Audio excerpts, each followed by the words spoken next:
Last 2, picture is so good. 1. Alright. Yeah. Welcome, everybody. Have a look around. Sorry, no, it's... nah, I'm not gonna Hello, everyone. welcome... My name is Markiplier. Hold on. My name is Markiplier. I'm actually gonna turn on my TV for this, because I actually can turn my TV on to the YouTube channel, which will be fucking great. That way I can... Oh yeah, self-advertisement on the self-advertisement. Self-advertisement upon the self-advertisement, you know, people have to make money somehow, motherfucker. I know, You know, since it was this Where's Old Green, I should probably put this on. yeah, I can't wait for us to be able to make merch. God damn it, man. My TV's being a cunt. I'll just move you guys over to my tablet. I have my tablet actually a charging cable this time, so let me actually mute everything. Yeah, in case anybody's wondering, yes, I have been furiously up. Up. Shut up! Shut up! Don't. Take your time. Right. I've been furiously uploading on TikTok, and I'm sure that all of you guys have noticed that. Well, not all. We have a TikTok? Yes, every time I open TikTok, I see your smug face. Drop the username. I didn't know this. Oh, you want me to? I don't use TikTok. Oh, I upload D&D related videos all the fucking time. Yeah, I know. I know you It's know. just Beckon. It's just Beckon talking about like literally just anything. There's nothing. It's just him talking. Well, like for example, the last video I fucking uploaded was about my fucking the pike and the short fin. By the way, everybody knows that. Okay, if you haven't read the new rules that I have added to the game, while I'm explaining the start here, either now go and read it or have a read through it by the start of the next after the session is over to the next week, so that you guys are familiar with the rule set that are in the new D&D game. Okay, I added the pike rule that basically lets you have 15 feet of like you can hit people 15 feet away, but you're 5 feet at disadvantage. Or like, there's a lot of rules that I've changed for this season. Wanna let them? Oh yeah, know? you should add for changed weapons the war pick. The war pick, I feel like I can I wanna like try to like make the war pick like an additional weapon itself. Just so you guys know, I have changed the war pick a little bit to basically make a light war pick, right? It's kind of like a mace in a sense that that basically lets you dual wield it, which I don't think is a problem considering the factor of that you can dual wield a club. Again, just wanted to say that. Now, essentially, let me now just think about where I was. Right. Just so everybody knows, redoing crits as well. Not a rule that has been added, but it is there if you want to read up on it. Now, let's start. Last time I left you guys off, you guys, well, to summarize what happened last season, you guys went from having your ass beat during the season finales, and then Hammond showed up, saved you, threw you back into the astral plane with Orticus. Orticus tried to banish one of your players, so forth and so forth, and just a similarity, you beat Orticus, Biggie taking the kill, not the MVP. No. I don't know who was the MVP during that fight, but anyway, and 2 of our heroes are dead, and 1 of our previous heroes died again. Is that again? Yeah. This song is called Hero's Lament, and it is for those heroes that pass away. I want everybody to know this, that if you are new to this D&D series, Blue, the person that played Scar, will not be rejoining us for quite a while or ever again. We don't know what the future holds, but I'm just letting everybody know. Now, we started off the session. We left off the session with you guys defeating Ordicus. You went off into a hallway. You found your brother, Damien, Golden. And you went out into the courtyard. Is this a good time for me to say that my voice is a bit rusty? Feel free to. That's absolutely fine. I'm now going to take you guys into one of the coolest maps. Well, updated maps. Because this is not a purely new made map. This is just a updated. Feast you guys eyes on Hammond's Refuge.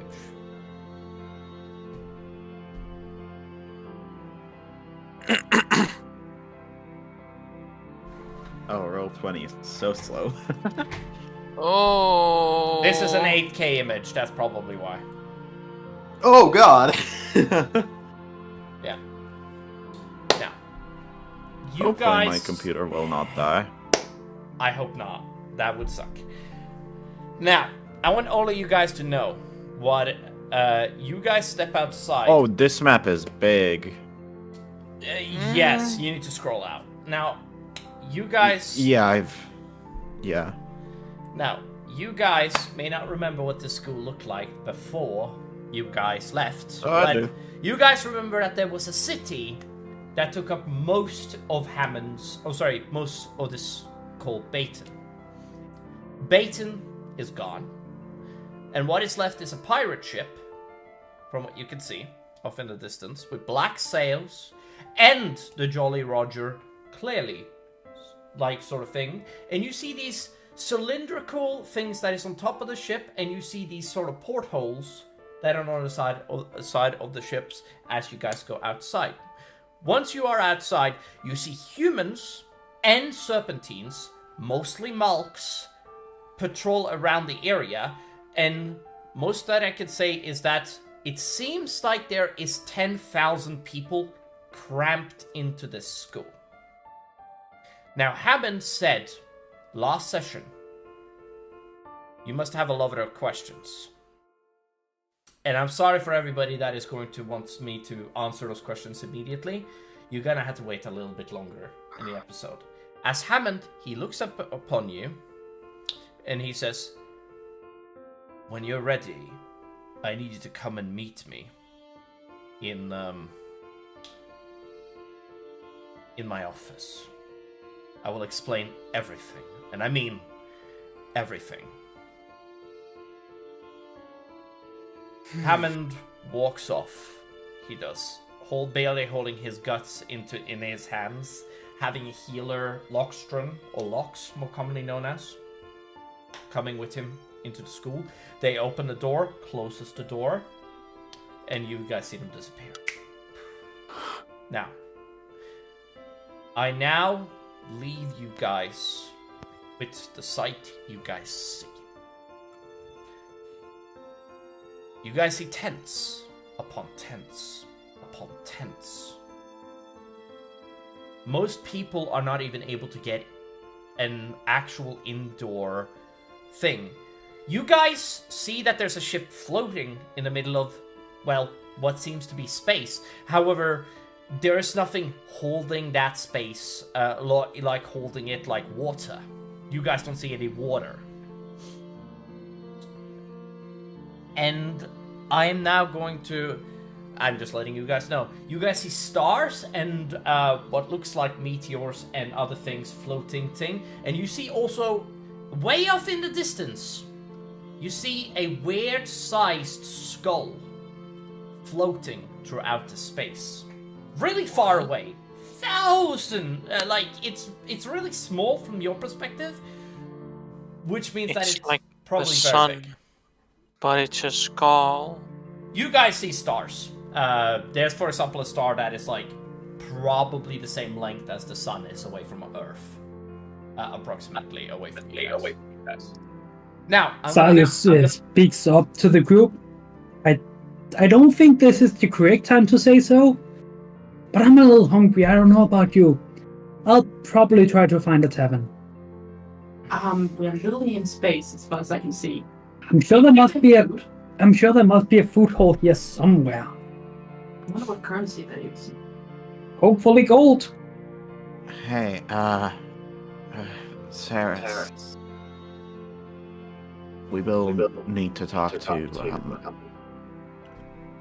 Hammond as soon as possible. So Oh, right. We talked about something like that. yeah, yeah. I kind of look to Golden and Biggie, just kind of seeing if they're okay. You guys see that Olsram and Yargrash flies away and flies into the castle, disappearing. By the way, just letting you guys know. Okay. Like upwards, they're upwards, and they fly into the castle. Just describing. Yeah. Anyway, yeah. Continue. Golden. Yeah, no, I was about to say,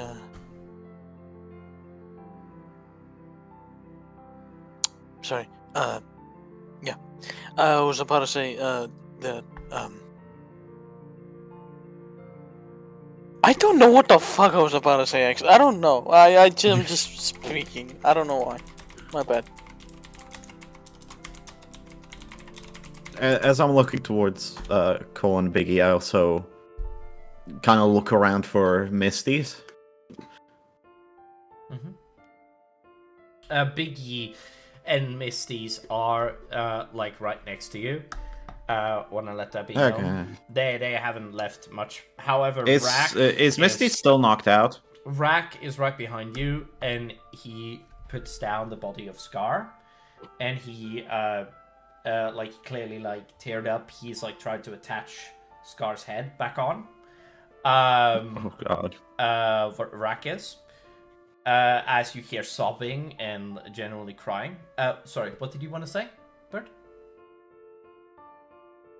I was asking if Misty's is still knocked out before that.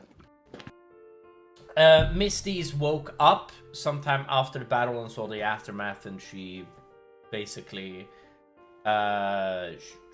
followed you guys out without saying anything. She's kind of in the background at the moment. Mm-hmm. Not saying. I go over to Rack and just kind of stand next to him, not awkwardly, not really seeming to know how to console him or anything. Wait, who? Next to Rack. Rack?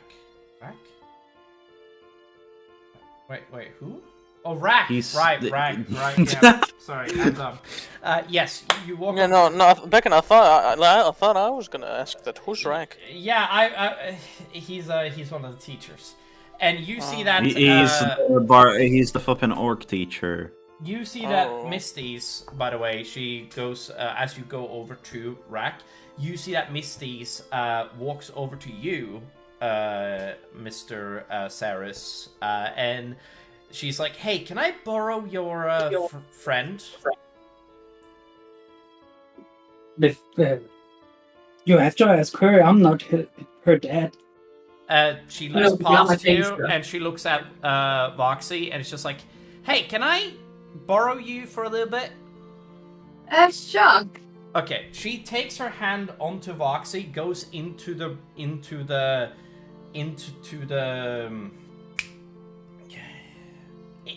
school and closes the door. And basically, I'm just going to describe something. Misty's, she spends a moment, looks down, looks up at you, and she says, "You're a bard, right?" Yes. I need to hate fuck something. Well, never tried a goblin before. First time for everything. She takes her hand on you, a little bit of a rough grip, and she drags you off into another room. We're now gonna pass away from that, and we're gonna go back to the main group again. Like, we can't play that out. It would be really fucking uncool. Anyway, now, essentially, we go back to the main group. You guys, let me actually... Wow, that was sudden. Yeah, that was sudden. You are completely right. You see that feels in character, though. Yep. I don't know what they're doing. As we basically are coming back, you guys see that Misty's... sorry, my bad. When we come back to the main group, Mr. Saris Miss Ibises, Biggie, and Cole, you guys are all left here. What do you guys do? Well, I did say I was standing next to Iraq, like, awkwardly not knowing how to console him. Yeah. Just kinda How about looking upon Scar. Yeah. Yeah. A very cold stare. He he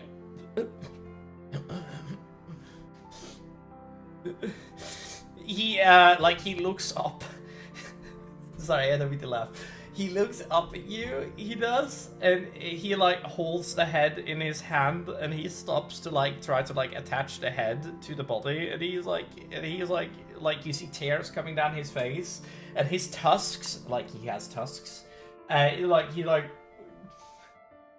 he's like has the most saddest face ever as he's like as he looks at you, and he tears are flowing down his face. His tusks are like shivering as his mouth is like quivering, like yeah, and like his yeah, it's really hard to describe. But okay. Yeah, go on. Ibises puts her hand onto his hand and just kind of tries to put it to the ground with a Scar's head. Mm-hmm. Oh, just okay, yeah. And yeah. As you do that, Scar, he kind of like lets Rack. Vrack, thank you, Bird, appreciate it. God, can't mix up names now. Vrack, he like lets go of Scar and he hugs you for a moment, like ugly crying. I look incredibly uncomfortable while I'm getting hugged. And I just do 2 small pats on the back. Yeah, he finishes crying, and like he like lets go of you for a moment. He's like, oh, thank you. Oh. Yeah. You guys. I kind of just coldly look down after Yeah. that. I'm sorry, my throat is really killing me. Hold on, I gotta go drink something. Go and drink Yeah, something. of course. When you guys look around outside, you guys see that the Serpentines are just setting up tents in the southern-eastern, on the right side of the map, on the right side of the pyramid, and you see that as they're setting up tents, they are like keeping to themselves largely. Their tents are very big, cumbersome, and honestly, it seems like there are teachers that like hands out tents to them as they come here, and basically gives them like cloths and things. Like the teachers and students, there's a lot of students that are helping out with giving away the stuff. And you see that the Malks are kind of looking at them with a little bit of some Malks are looking away at them at like kind of hostile eyes.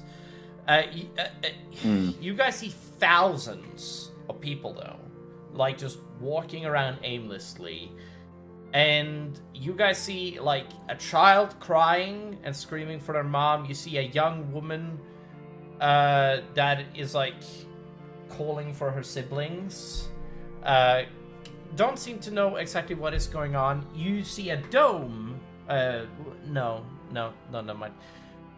You guys see that there is a young man hugging what looks to be his mother. It doesn't seem good what has been going on here. And you guys know that it's just been a couple of days that has gone by since what happened with the Human Empire or the Malk Empire, and it's well, I mean, I guess, yeah.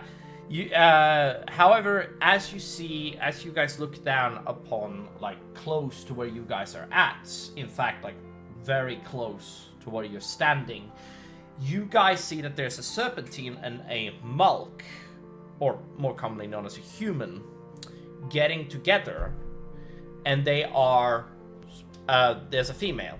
I want to just let that be known. And she is currently screaming at the serpentine male. Very angry, very vocal, kind of letting out her emotions. You see that they are getting quite hostile. Like even you see that the woman slaps the serpentine male. And Bird, you know that serpentines have poisonous bites, and you see that the guy kind of moves backwards and looks like he's going to do the thing that snakes do. Can I just say, out of reaction, I do wanna. Yep. How far away are they? Let's do this by meters. Let's say they're like 30 meters away from you, 30 to 40, somewhere around that number. Well, I need feet for a. 150 feet, I think, approximately. Oh, well. I mean, you can still hear them. 150 feet is still very close. I mean, it's not groundbreakingly close, but, you know, she's screaming at him. And... Yeah, she, slaps. Yeah, anyway, yeah, what, Yeah, Yeah. Never mind, then. Okay. I do want to know what Biggie's reaction right now is. What is Biggie's reaction, Bear? Are they? Bear. Yeah, if Bear doesn't respond in a second. Yeah, okay. You see that Vrak, by the way? Unless Biggie wants to do something, but I don't think Bear is. I think Bear is a little bit distracted at the moment. You see that you see that Vrak is just like, excuse me, I have something I need to deal with. You see that Vrak pushes past you a little bit, and he walks up to the people, he power walks up to the people, and basically you see that. Hold on. You see the woman, she points at the... Hold on. Wait. You see that he is, you don't hear what they are shouting from the distance that you're at, but you hear, vocal shouting. But they are going back and forth, and essentially Vrak, pushes them aside. And, a little bit more hostility happens as basically he slaps both the man and the serpentine and the... he slaps both of them and the Malk. And basically just says, fuck it, and just points both of them to go away from each other. And so they do. It's mostly that. But it's too far away from you to be able to hear what was said. Vrak spends some moments... he seems his shoulders tenses, and he he's lets a deep breath, and he then just walks off in one distance.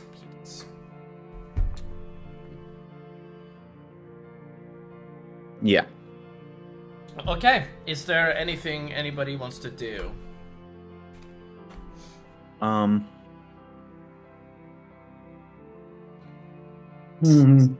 don't know what you guys are up to, but I would like some food. That fighting really took a lot out of it. I pull out just a rat. And I just offer it to you.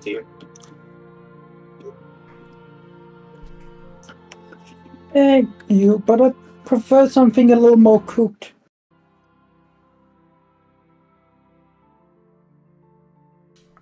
Alright then.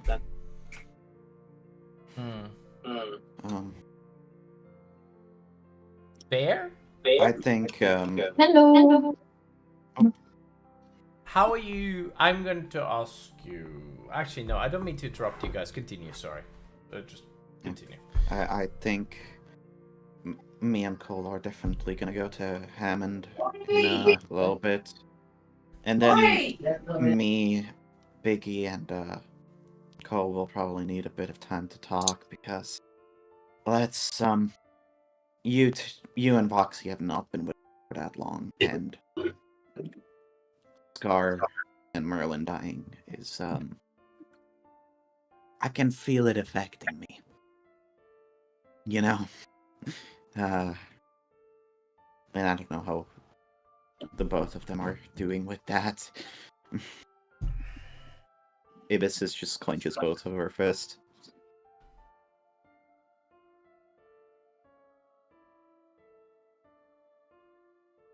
Saris? I don't know what they're up to either, but I'm sure they're going to be back. What? That's...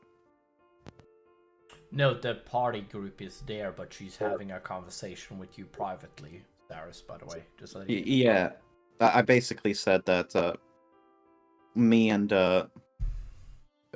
me, Cole, and Biggie will need a bit of time to ourselves Sure. after talking to Hammond.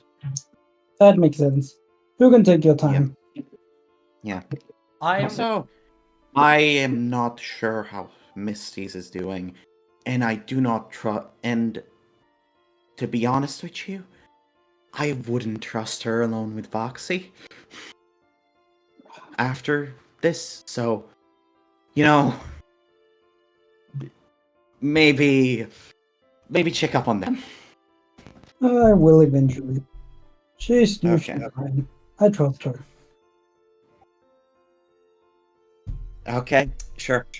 All right. I gesture towards Cole and Bear to come to me. I waddle on over then to you. Saris, are you gonna go off on your own for a second here? Yeah, I'm probably gonna go out and look for the tavern I'm talking about.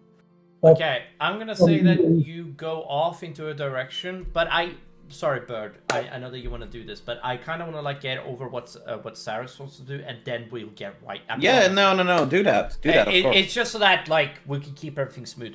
Okay, so you go off. Do you go inside of the school where you just came out of, or do you go into the streets, or the streets or the castle? I should into the castle itself. I'm probably gonna walk around the streets. There must be a tavern here somewhere. As you walk along the streets, you see that there is a big man.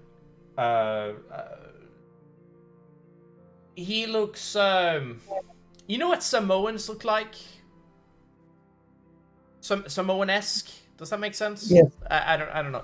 Walks down the ramp with a casket of rum, and he puts it down. And basically, you see he's just sticking out in the crowd, without the stuff. And you see that there's a bunch of people eating at their tents, specifically.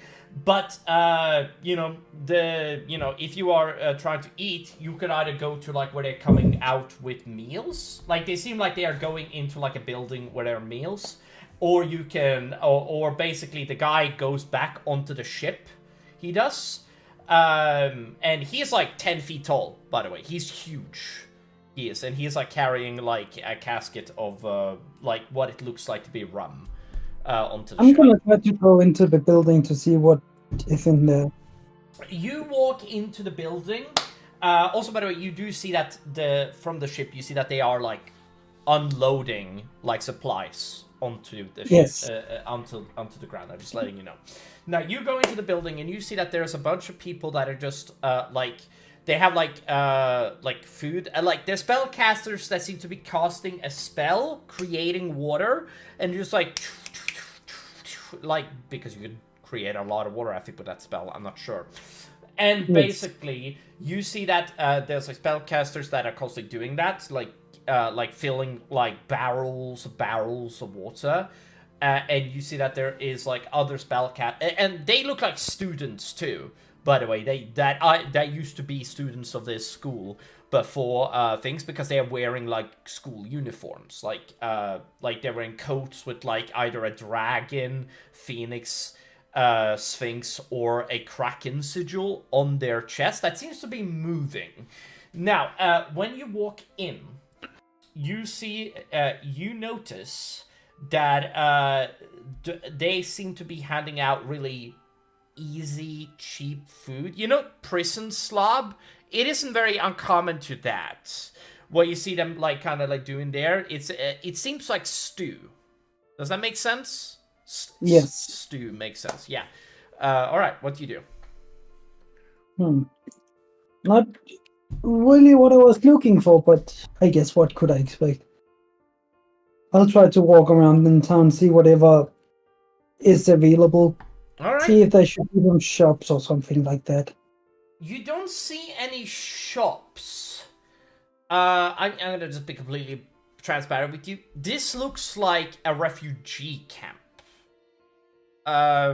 More than an actual like shopping place. Like, it doesn't look like people are selling, like a market. It does seem like this is just a place where people go to basically get fed. This refugee camp. Very simple.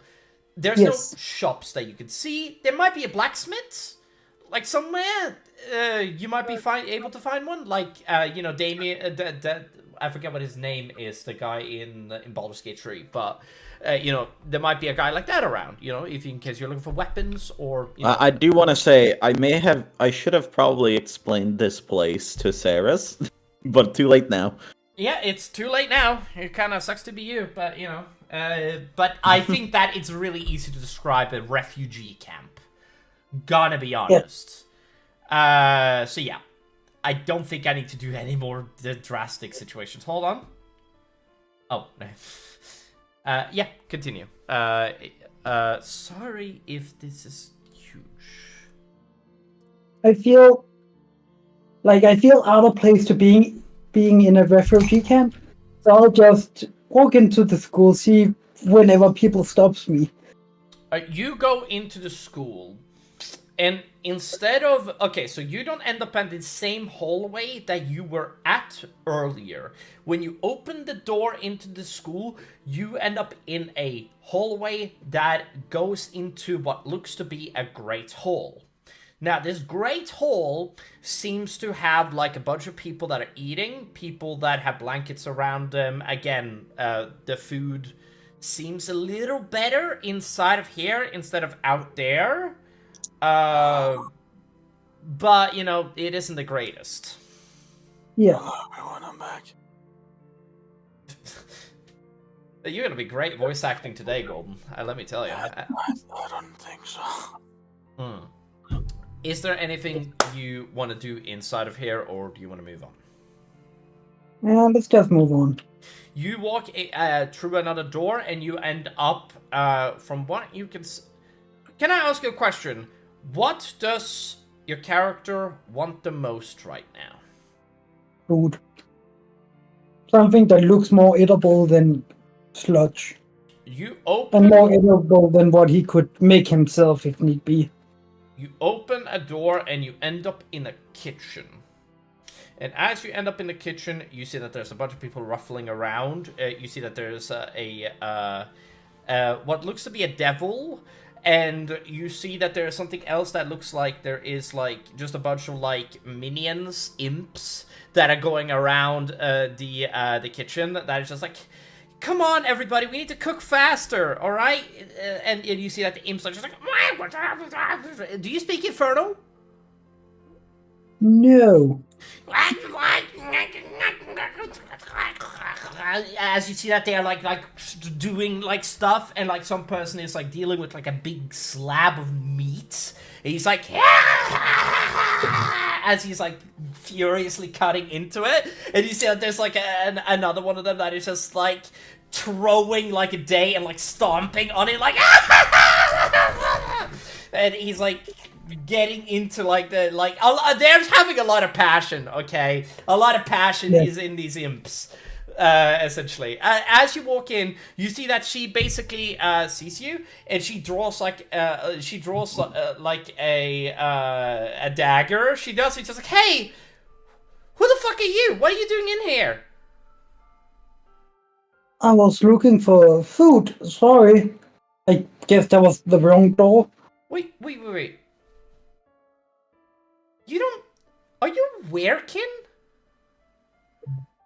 What gave that away? The ears or the tail? That's a really stupid question, I just realized. Okay. Sorry, my apologies. She draws her. She puts the the dagger down onto the desk, and she's like, "My apologies. I did not expect somebody to be coming here. So you're looking for food? Yeah. What kind of food? I've had a long day, so to speak.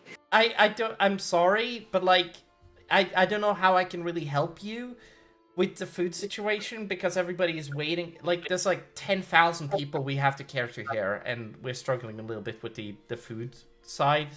I do apologize. I'm sorry if we aren't able to accompany...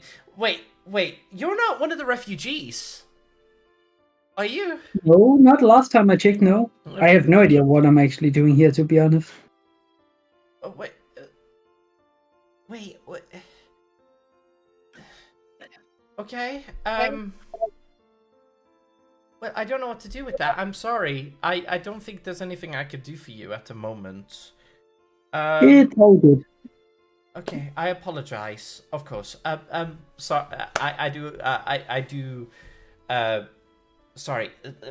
See yourself out, please. I don't have time for this. I'm sorry. Like, please, I will. please leave. And- Yeah. What do you do? Of course, I'd leave. Yeah, you leave. Just, like, looking a little stupid at her, but leaving. Yeah, that's fair. You leave the door. What are you doing? I was gonna ask. Like, what do you do as you leave that door? I'm probably just gonna... Mm-hmm. How does the school, like, interior look like?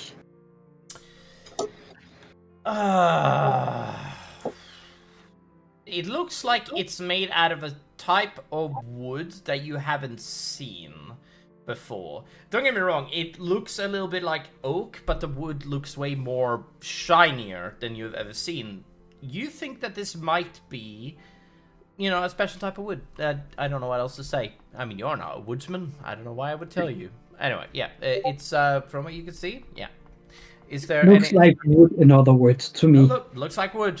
Yeah, I don't know why you would know what type of wood it is. Anywho, yeah. But out of everything, you sense an arcane sort of touch upon the doors of this place, if that makes sense. It does. It clearly also seemed magical. Mm-hmm.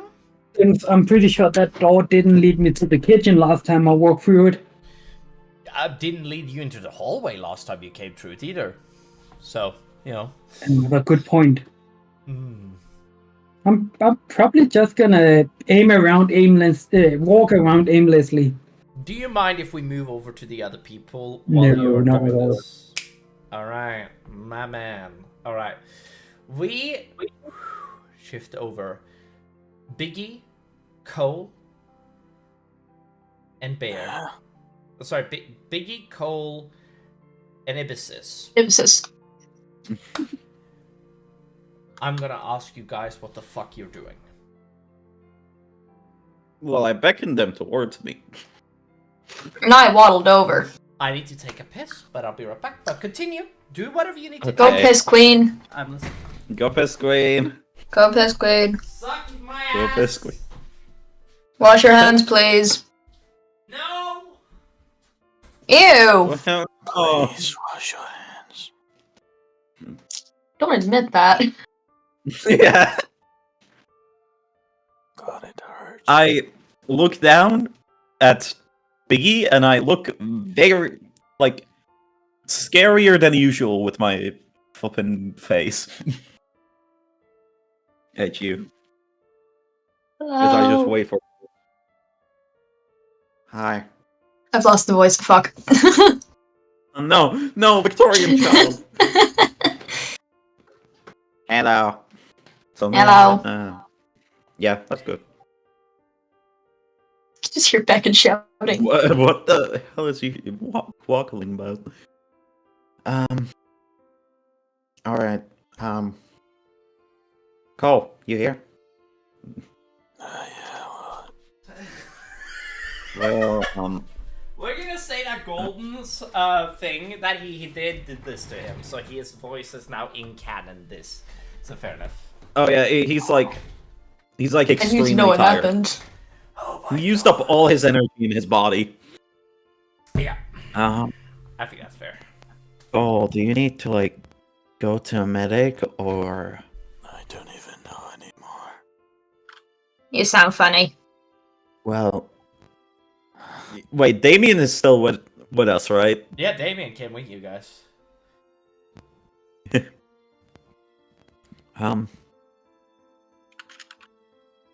We need to go and talk to Hammond. Cole. Do we take?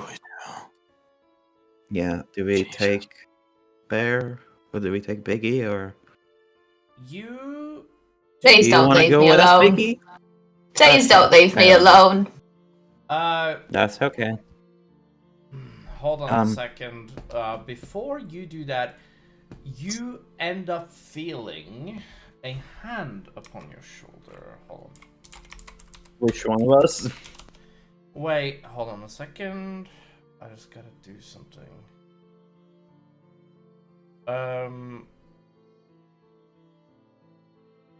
It would only make sense now, I think. I think I'm right. I mean, I think this is the right time to reveal the surprise. Isn't it?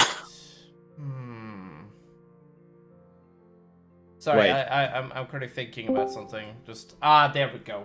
There's the surprise. Oh, come You feel a arm touch your shoulder. You do, and you turn around to notice that it is your old traveling companion, Drift. Hey. Are you gonna put on your camera? Oh, hold on. Yeah, I need to turn you up too. Oh my lord. Hold on. Oh yeah. Oh yeah. So- camera's coming. Film later. I forgot about that. Oh, coffee, everybody. Don't knock it until you try it. Join the. I You're a will knock it until disgusting man. What? I actually did wash my hands, you prick. Okay. Thank Congrats. God. I'm glad you partake in basic hygiene. Yeah. God. I shower every day. What you mean? Every second day, not every day, but yeah. Every other week, you know. Every other week. Hey, I'm trying to simulate Biggie here, okay? Like, God. God. That wouldn't be every other week, dude. I haven't had a shower in a month. I'm trying to method act, guys. If you wanted to method act for real, Bear, you would live in the streets. Yes. Hello. Welcome, All right. William. Welcome. Welcome. All right. Um. I'm gonna leave this to you guys. Go ahead and go. Yeah. I'm still off of an adrenaline rush, so I turn around as fast as I physically can. Probably brushing my flippin' hand over you in the process. Brushing? Like, are you like slapping Like- me? Like, accidentally, basically, going over your chest with my shoulder. Eric, you want to throw me my my character sheet real quick? I for some reason don't have access to it. But where? What? It What? looks like for some reason I have access to all of your shit.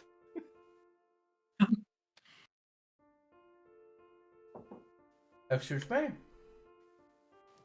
Yeah, I can see things that I shouldn't. Quick, tell us all the secrets. Tell us right now. Show me. Share screen, share screen. Wait, hold on. Wait. Me. Wait. Are you able to see? Oh my god, the golden. In the journal tab, I have access to things I don't think I should have. Okay, just so I know what you have access to, do you have access to a folder called Shadows? No, but I do have an access to a folder called Handouts with a few gods in them. Oh no. Oh, I have that's that. Oh, we fine. have those. That's fine. We have them. They Yeah, we all have access those. to those. Never mind then. You don't have access to your character sheet at all. Doesn't look like it. Sorry. Did you make your character sheet on here?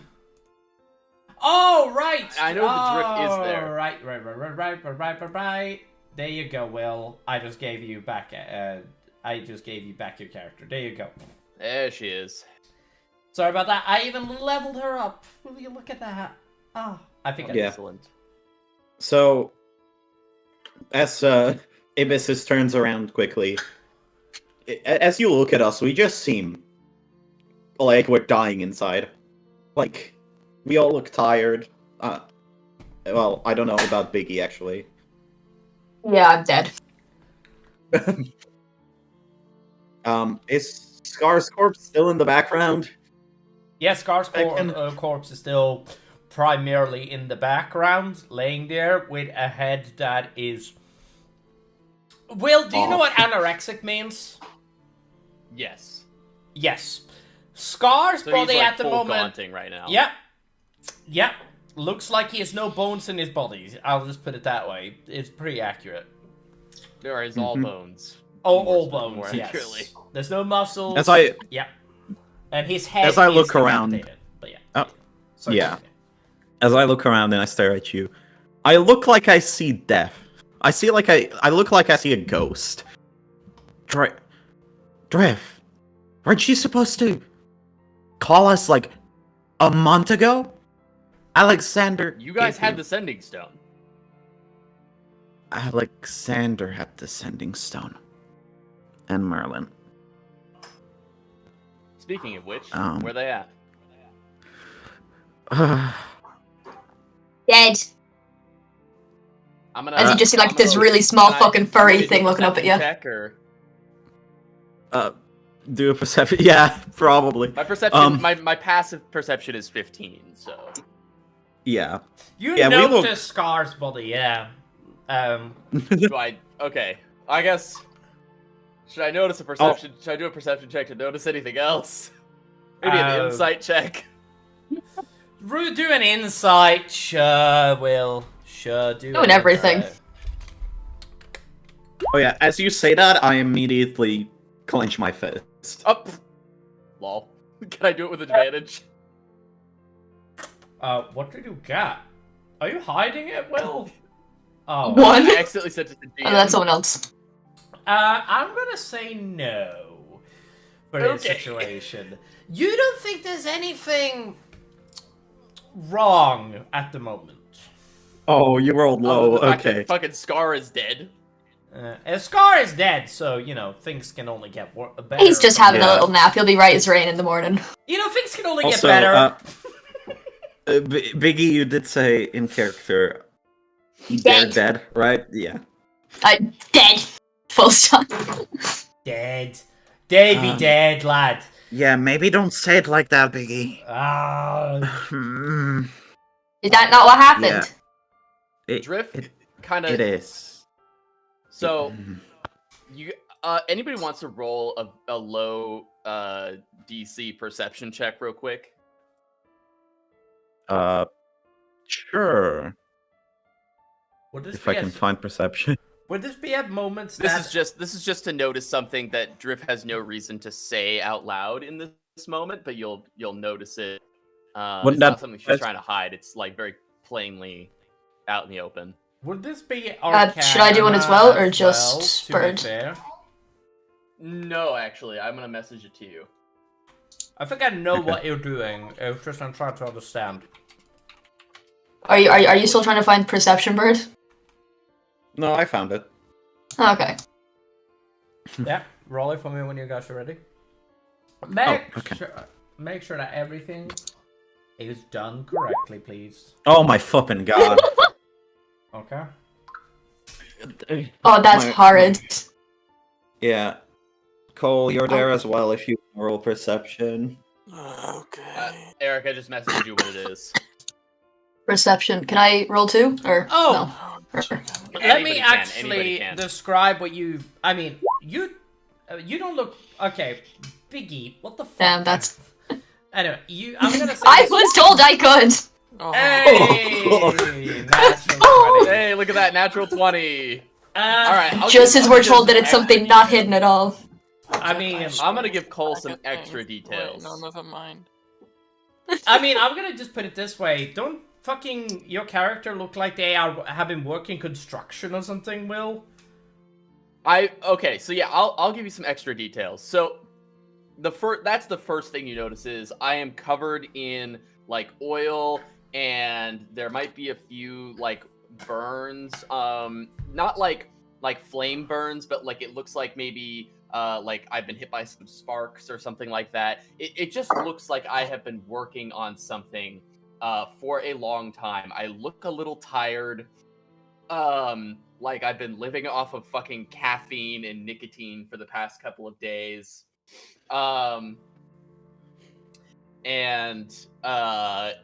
you also very clearly notice on my left breast, like the breast pocket, a name tag that actually says my real name. Drip was a nickname.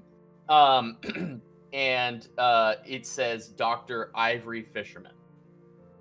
Okay. So you notice you also notice that my arms have been augmented. So I have a sort of like not quite like an exoskeleton, but I just have like some mechanical pieces on the outside of my arms and my hands that serve to basically help me with my work. So they're kind of like not just gloves, but like full-on like mechanical arm pieces that kind of augment my strength a little bit. But primarily the purpose is they're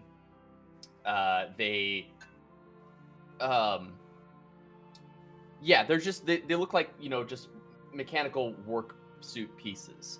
So it's kind of an exoskeleton looking thing. I also have like these magic looking, they're like mechanical magical goggles that are kind of sitting on top of my head that you also assume help me for working with delicate machinery and whatnot. If you want to roll an Arcana check, you can on them, and Eric can tell you a little bit more about them. I mean, I don't think I'm allowed to because I don't think I noticed with a 4. That's fair. Yeah. Yeah. But yeah, so I don't know how good that's flippin' Golden's Arcana is. Yeah. Getting around. Yeah. It's not good. And then if anybody wants to roll an insight on me as well. I mean, yeah, you just got some heavy information.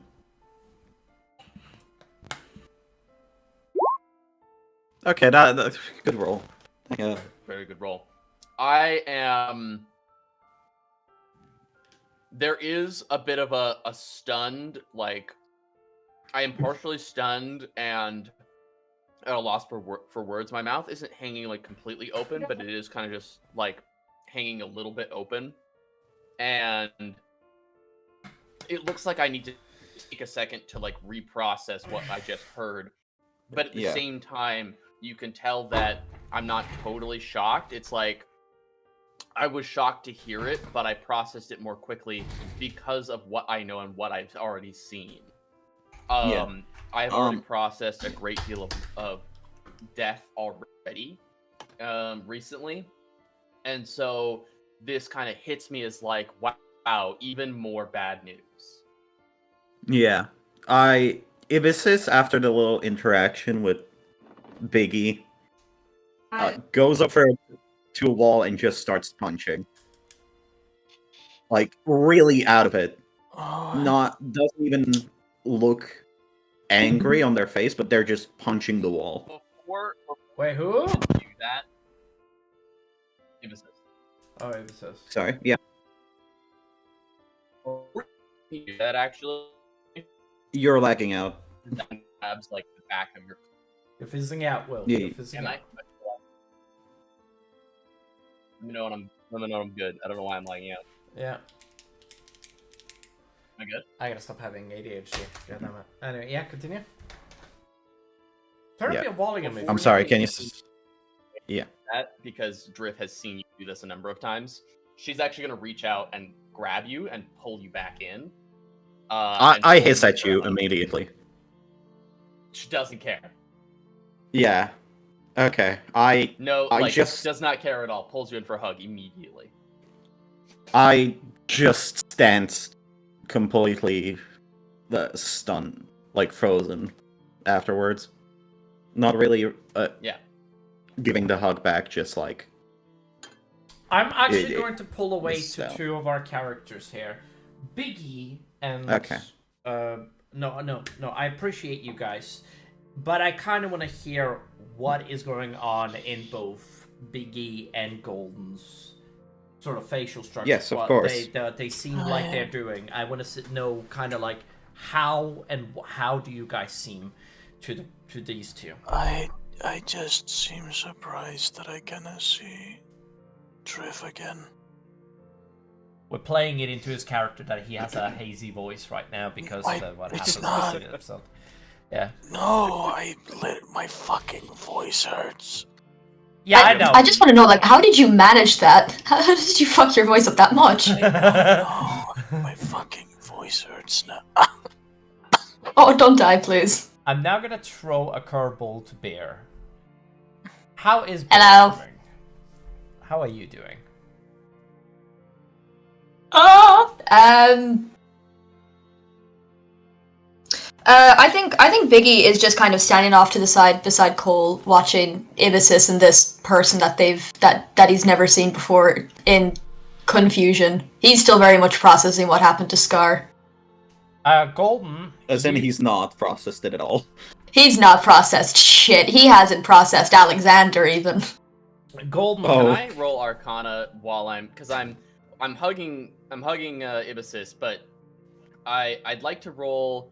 I kind of already rolled insight on Ibisis. Can I roll insight on the rest of the crew in general, and then roll Arcana on everybody, but primarily Biggie? Hell. Would you allow that, Eric? Yeah, I'd allow that. Sorry, my Oh, bad. okay. I didn't know who you were asking. Let the man roll his Alright, dice. That's a 15 on everybody in general, and then on Arcana, I'll roll that against Biggie. Biggie,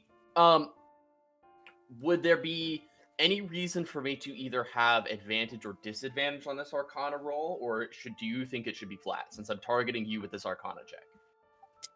I kind of want to give you advantage. I think that'd be fun.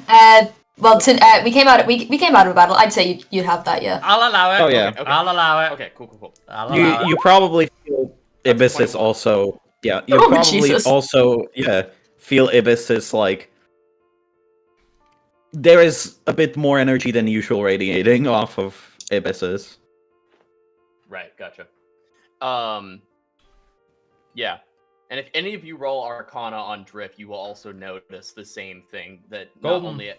Go ahead and roll Arcana. Let's see how high you get, and we'll... Golden. Okay. I am not... I just want to do Arcana. something. I don't think Ibisis would be thinking about it. I just want to do something. Well, there you go. What's your for, like, passive Arcana? It's 7. So Plus it's 7? 17. Okay. So Yeah. actually, yeah. So Ibisis actually notices a decent amount of energy radiating off of Ivory as well. She has clearly not just been working with mechanical instruments, but has been using interweaving magic into whatever she's been working on. Everyone here is exhausted and has been working very hard. Some of us have been in battle. Drift has been doing her own work, not necessarily in combat, but has been fighting her own kind of battle in a workshop. Clearly doing something that seems probably important. Probably here at the school. So everyone here, it seems, is radiating some kind of magical energy. William? Yes. If you look off to the right side of the screen, you'll see the dome that you have made. Is it the blue one? It's the one inside of the blue circles. Inside of the blue Gotcha. circle. Yeah. That's Gotcha. the one. Yeah. But yeah. Okay. The giant one. So this is. you'll notice yeah, that there's sorry. a great deal of energy radiating off of Drip as well. She is obviously working with some magic. And her equipment also seems to be magical. But you'll probably it's kind of hard to discern the origin of said magic. If anybody, Ibis, go ahead and roll if you want. Eric, do you think she should roll an intelligence check of any kind to determine what kind of origin it is? Because Eric, you would probably know what I'm talking about with the technology that I'm literally wearing. I'm going to let this be known. Okay, what are you rolling for? Sorry, I just needed to get my DM screen out. So just to get an idea, like there should be something peculiar about the equipment that I'm wearing and the energy that I'm radiating, based on what I've been working with. Would you say that it's a magical type of energy? Yeah, well, I definitely have been casting magic while I've been working, but also my equipment is unique, and I think you know why. Investigation, okay. I think it is. I do want to say, I don't think... I think Ibis is just trying to... it's focusing on not breaking down, rather than anything else. I agree. I think that this is all moot at the time being. I appreciate what you're trying to do here, Will, but I think that we got to move on. So, yeah, fair enough. I was trying to get it as big a picture as possible, yeah. So, I look over at Biggie with my Arcana check. What kinds of things do I see in your energy? Bear, if you don't know how to describe this, I can help. I might need a bit of help. I know for certain there's an overwhelming presence of just death and, like, gloom. That's a really good way of putting it, yeah. You sense creatures around... I'll put it this way. When you look at Biggie, it seems like it's not just Biggie that is around. Does that make sense? Right. There's definitely more than just me. Yeah. Seems complicated. I'm the type of kid you look at and you're like, you're mature for your age. That sounds so bad. Actually, no. Oh my god. I get what you mean. Biggie's an old soul. Biggie looks like she is 8 in human years, by the way, approximately, Will, just to describe the situation to you. But he is a gnoll, but he's very, like, shabby and dirty. I actually need to describe... Much more than you'd think. I actually need to describe something, by the way, before you guys go. Golden, you feel a tight grip around your hand, as you see your little brother holding your hand. I'm just describing this so you know.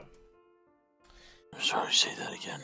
Your little brother is firmly grabbing, holding your hand. Like, not saying anything, he's looking down, but I'm letting you know that, like, he's there. And he's holding, like, tight. I'm just holding their hand back gently. Or like they're mostly of their arm, actually, since I'm bigger. I don't know which voice. For those of you who are not familiar with Ivory, she looks to be about either mid-20s or to late 20s. And cutting out a little bit, Will.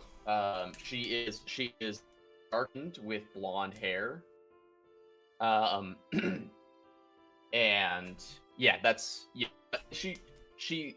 the equipment that she wears, she does have like a breastplate that she's wearing, but she has like a long coat, like an engineer's. She looks like she's got like a lot of like tools and other stuff kind of hanging off of her coat.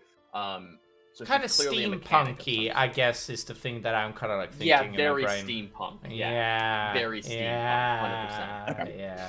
I love that Yeah, idea. 100%. It's brilliant. Yeah. Will. After. There is an element of I guess you might say like magic sci-fi in some of it, where like some of it appears to like Will. Like particularly like her goggles appear to like glow a little bit, not necessarily like glow like brightly, but you can see like a little bit of light in them. I kind of need to describe something to you, Will. By the way, and this you can do whatever you want with this information, but when you like, I'm sure you've noticed the pirate ship, right? On the pirate ship, you see cannons, 16th century cannons on the ship. I just want you to know that. You do whatever the fuck you want with that information. I'm just letting you know. Anyway. Yeah. Cool. When you embrace Ibis's, when you hug Ibis's, she feels extremely bony. Like there's no fat between the bone and the skin. And despite the clothing that she's wearing, she when you actually hug her, it pulls inwards a lot more than it probably should. What do you mean it pulls inwards? Like, when you hug it, it's like there's multiple layers that you just squish. Like if you were... Yeah.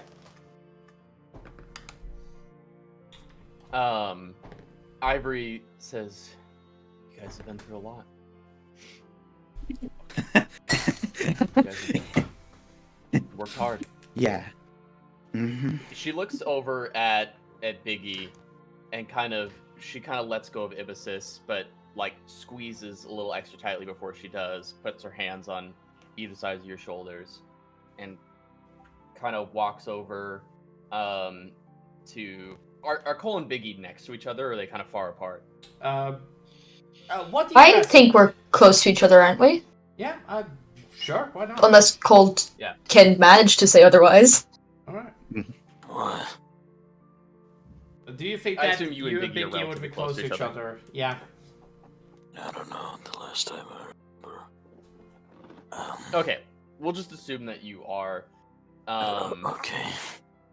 I hug Cole, just kind of like a one-arm hug. Say, it's good to see you. I'm glad you're safe. And I look down at Biggie, and Biggie, you're free to roll an insight check on this as if you want, and you can do so with advantage. It's good to see you too, Drift. You can call me Ivory. Drift was always a nickname. Call me whatever you want, though. I'll just call you that with your nickname. I kind of like it. Well, thank you. And she kind of smiles like weakly at you, like appreciating the sentiment, but is also caught up in the moment. And she looks down at Biggie and kind of kneels down, so that she's as level with you as possible. And she seems to kind of... Are you gonna roll an insight check on me, Biggie? Oh yeah, so sorry. Oh yeah. Insight. Just flat, was it? Yeah. With advantage, actually, if you would like. Okay. 25. Ooh. Yeah. Okay. The biggest thing that you notice is a maternal energy. She is looking at you with a vibe that just is... She's trying to be as comforting and welcoming as possible. And she looks at you almost with a sort of sympathy, like... And she's straight up going to say this, but you're going to feel this first. You are so young to carry such a heavy burden. At such a young age, you've obviously gone through a lot. And though I don't know exactly what you've been through, I'll just tell you that you've done well. And then she also offers you a hug. Biggie is going to accept the hug and is just going to start crying. Yeah, and this one is just gonna be free. For the first time, you all see Drift kind of tear up. A tear kind of rolls down her cheek. She doesn't like bawl entirely, but she is crying just a little bit. And she just squeezes Vicky. You guys hear it's like beep boop. No, sorry, I couldn't help myself. A little squeaky toy He fucking sound. squeaks like a dog toy. Sorry, I had to. I apologize. It seemed appropriate. We need to turn Biggie into a marketable plushie. Oh, we should! We should! Oh, I want to do that now. Fuck's sake. Anyway, sorry, I apologize. Cole could also be a marketable plushie. Absolutely. I should turn into a marketable plushie. With that voice. Drinking, stop! He sounds like that college humor video, Batman? like the Batman one. Yeah, the Batman. Of college humor. Hey, Batman! Voice. Hey, Cole, say swear to me. Swear to Gotham. Say swear to Swear me. to me. Swear to me. Swear to I am me! justice. I am vengeance. Cannot scream, unfortunately, so I cannot really. I am vengeance. Yeah, I am that's the great knight. though. Do it. Do I am vengeance. Alright. It's in character. Oh, sorry, never mind. Sorry. I do want to say, after you were hugging Ibisis when she started laughing, she's still chuckling a bit madly. She's still kind of in place before she turns around to the rest of you and is like, well, yeah, Hammond wants to see us. You want to join for that, Drift? Or Ivory, or I have whatever? some stuff to report to him as well. And as she stands up, she actually fucking reaches into her coat pocket and fucking pulls out a pack of cigarettes and lights it with like her fucking finger and just takes a drag. And she actually offers some to Cole and Ibisis as well. Yeah. Oh God. Oh God. I just look at it like, what the hell is this? And turn away. What did you offer? It was a cigarette. Hey, Will, I'm just imagining, there's a character in fiction that does, Hades! He does the thing with his finger where he just, snaps his finger. Yeah, it and comes out of there's like a little flame that comes out of like the exosuit. Not gonna lie, Will. Because it's like, you can tell I think it's a bit ironic, the fact that you're sending me a fucking cigarette that is funny. right now. Yeah. No, it's like clearly like a welding equipment like flare that comes out of my finger, but it's good. It's obviously good enough to light a fucking cigarette. Just right. And when you hit it, you'll notice there's a little bit more than just nicotine in there. Some weed? Is it weed? Yeah. Oh, We have weed in this universe? It's a full-on Of course. Oh, Drift has Dude, so half- many drugs. Dude. She has so many drugs. He's been to the halfling territory in the last couple of months, okay? I forgot they're the drug people. He has drug. He Yeah, has halfling are the drug every. people. He has I have so acid, many drugs. LSD. He has great. You have Yeah, so many I drugs. actually have synthesized LSD. That's actually in my notes. Yeah. Anyway. Oh my god. That's in your Okay. flippin' notes, Sorry, okay. Voxy. Sorry, Saris. I will get you guys in a second. Okay, I promise. Now, essentially, as you guys are, what do you guys do? You guys go to Hammond. Is that the thing you're doing next? Yeah, I'm kind of. Just before we walk off, Drift says we'll have to do some full introductions and a full download of what's happened later. Should we go see Hammond? Yeah, and I immediately go ahead of the rest of you, trying to distance myself a little bit. As you guys open the door, you guys end up in Hammond's office. As you guys end up in Hammond's office, all of you, it's time to stop this song.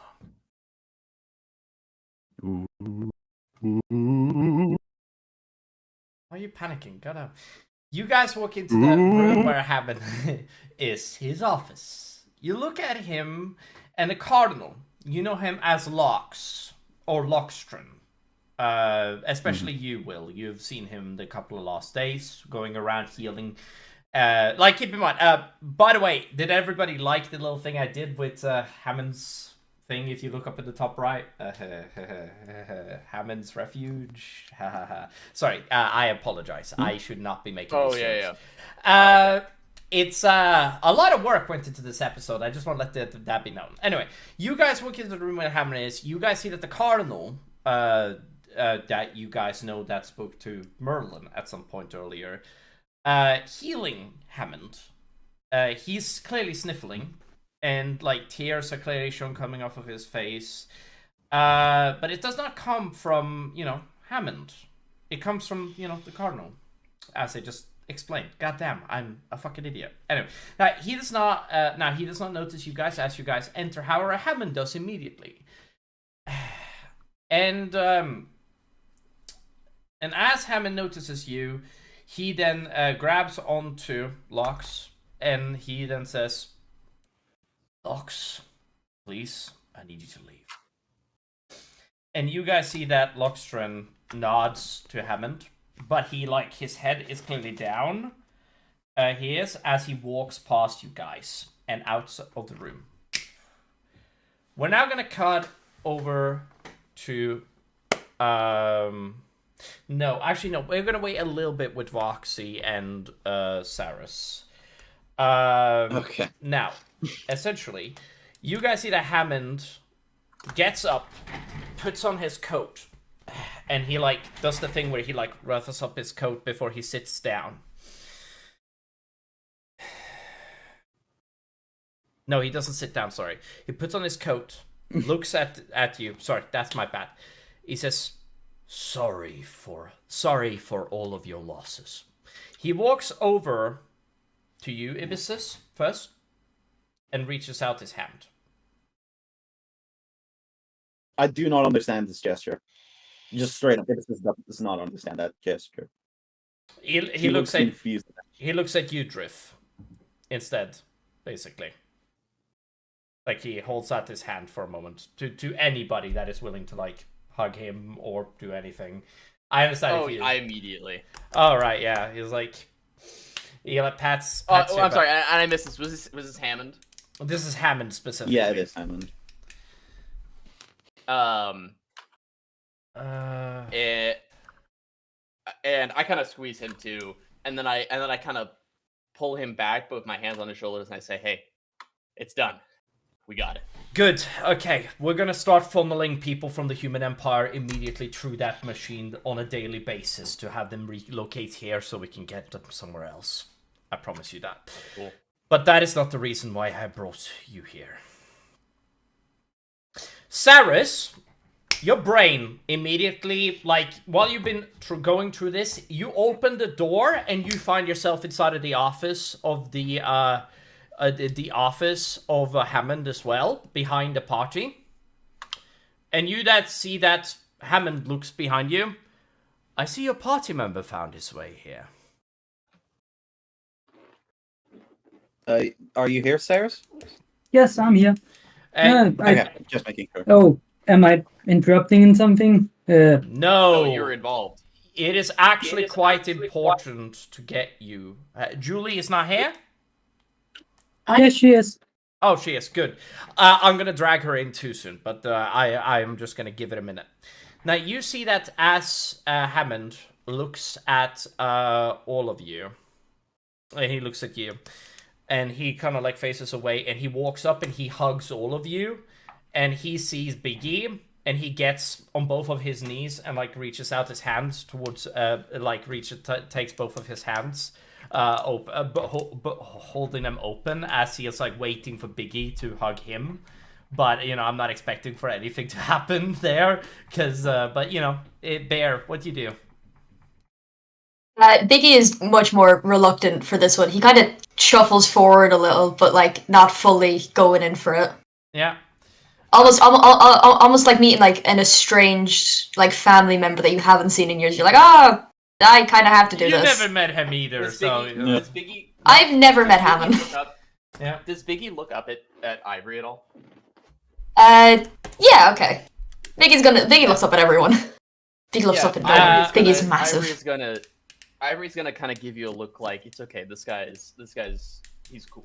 Yeah. Biggie nods and walks into it. He trusts you for some reason. He hugs you for a moment, and it's like that. It's like it's not a very quick hug. He doesn't have like a lot of notes on how to actually be like this, so he's like being like, it's a distant hug, right? It isn't like for somebody that typically is caring.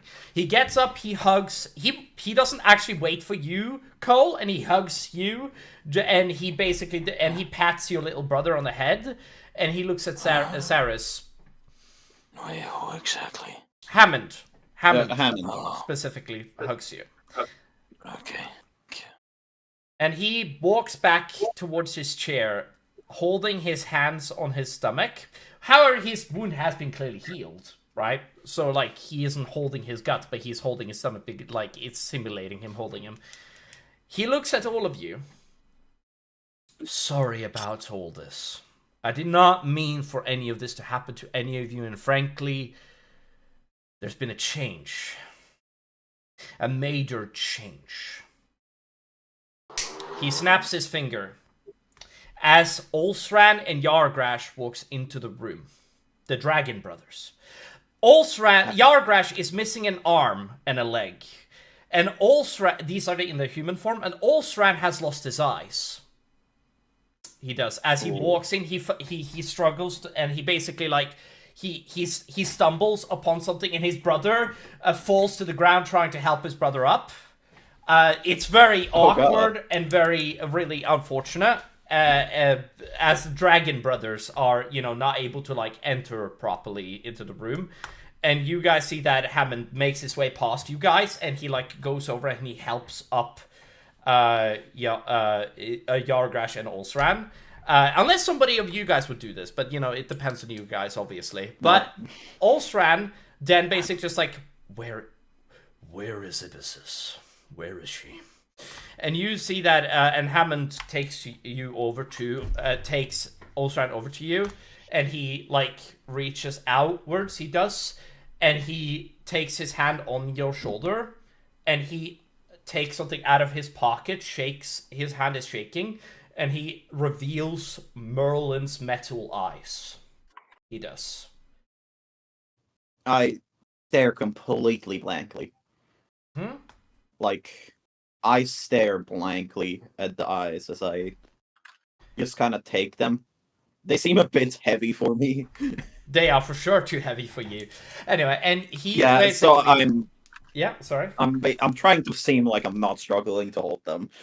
Olsran walks past you, and Yargrash jumps a little bit forward. He can fly, so you guys don't understand why he does this, but he jumps forward and he sits down in the chair, and you guys see that Hammond turns around. He does, and he walks over to his chair, and he sits down. Okay. He nods at you guys all understandingly.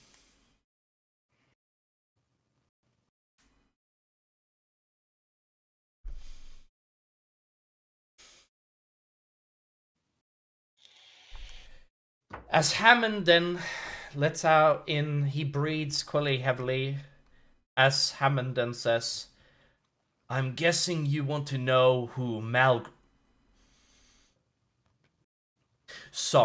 Vorax is. He is obviously the god at the top of the mountain now. Very obviously. It's more... That guy. Close. It's... Drip speaks up and says close. Okay. The god on top of the mountain is not Malgrim, but his brother Mjalvir. But it is more complicated, and I will explain everything to you. Oh, by the way. Yes? Something that I forgot to mention earlier.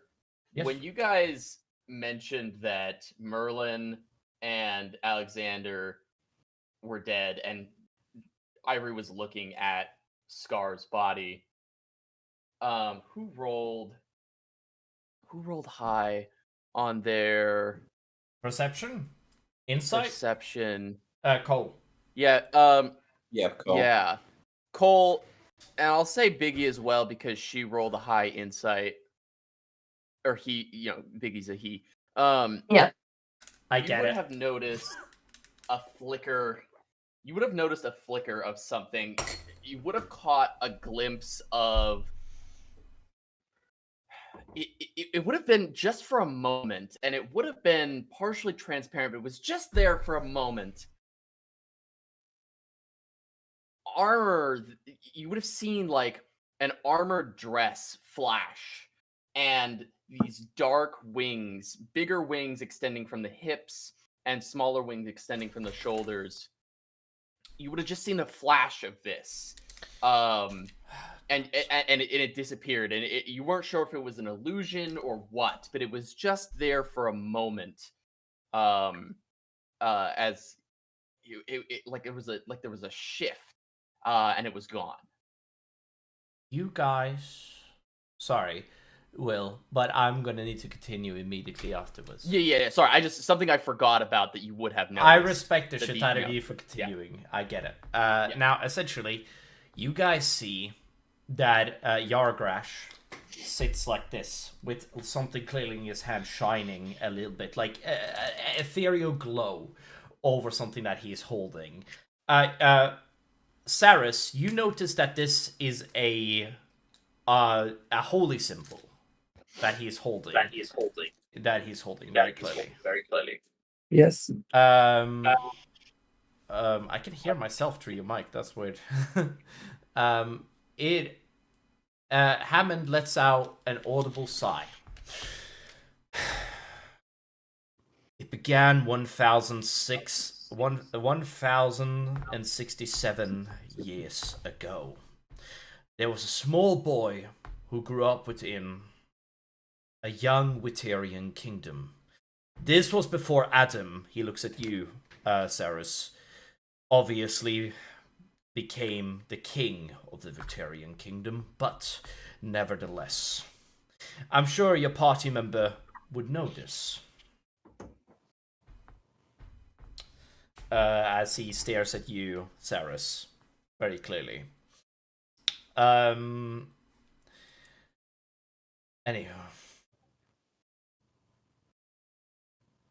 Malgrim, what he was called, or more commonly known as Malgrim, Odin's son, of Odin the Allfather. Yes, the same that chose you as their god-chosen, Ibissus, which I'm sure you remember. Yeah, God. Hammond then gets up from his chair. He walks over to a table, picks out a couple of glasses, walks over. These are clearly whiskey glasses. Puts them down, opens a bottle, as he then pours himself a glass, and he then looks at all of you and raises the glass. Anybody wants one? Sure. No. Drift kind of raises her hand. God damn it. I'll take I one. think. Yeah. God damn it. Why And the also, fuck? yeah. Sorry, my thing is being a little bit of a bitch.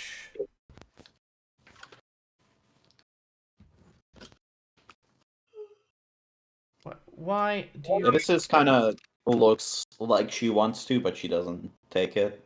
God damn it, man. God fucking damn it. My notes is being a little bit of a prick right now, and it is not okay.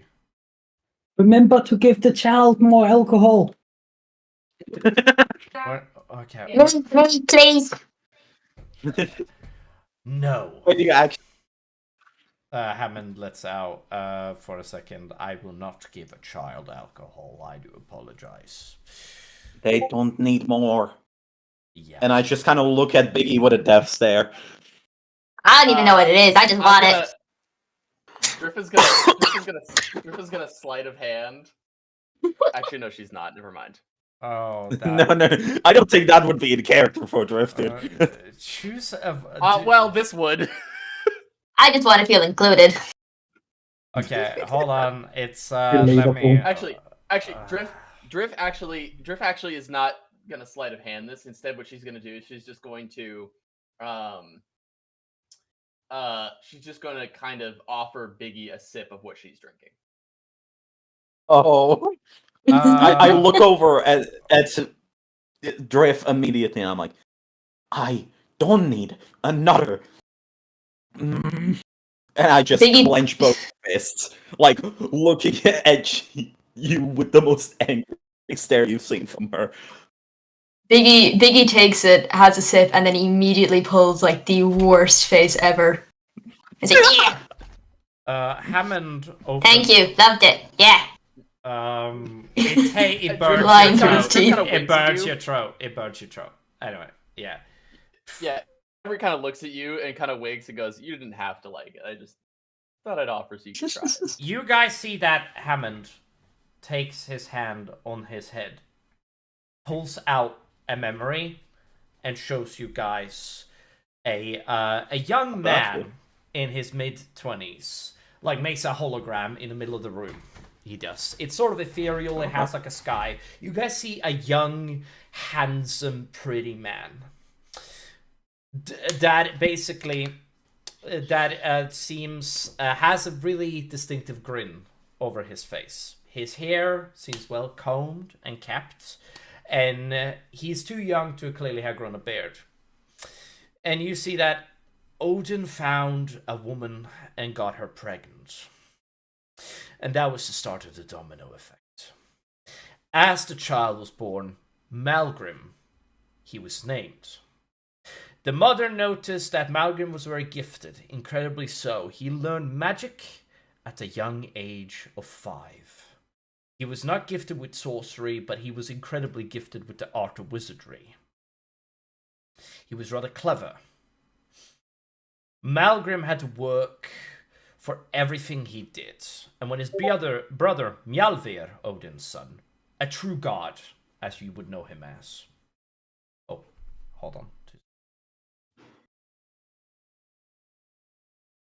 Oh. Yep. Anyway, Mjalvir came to me.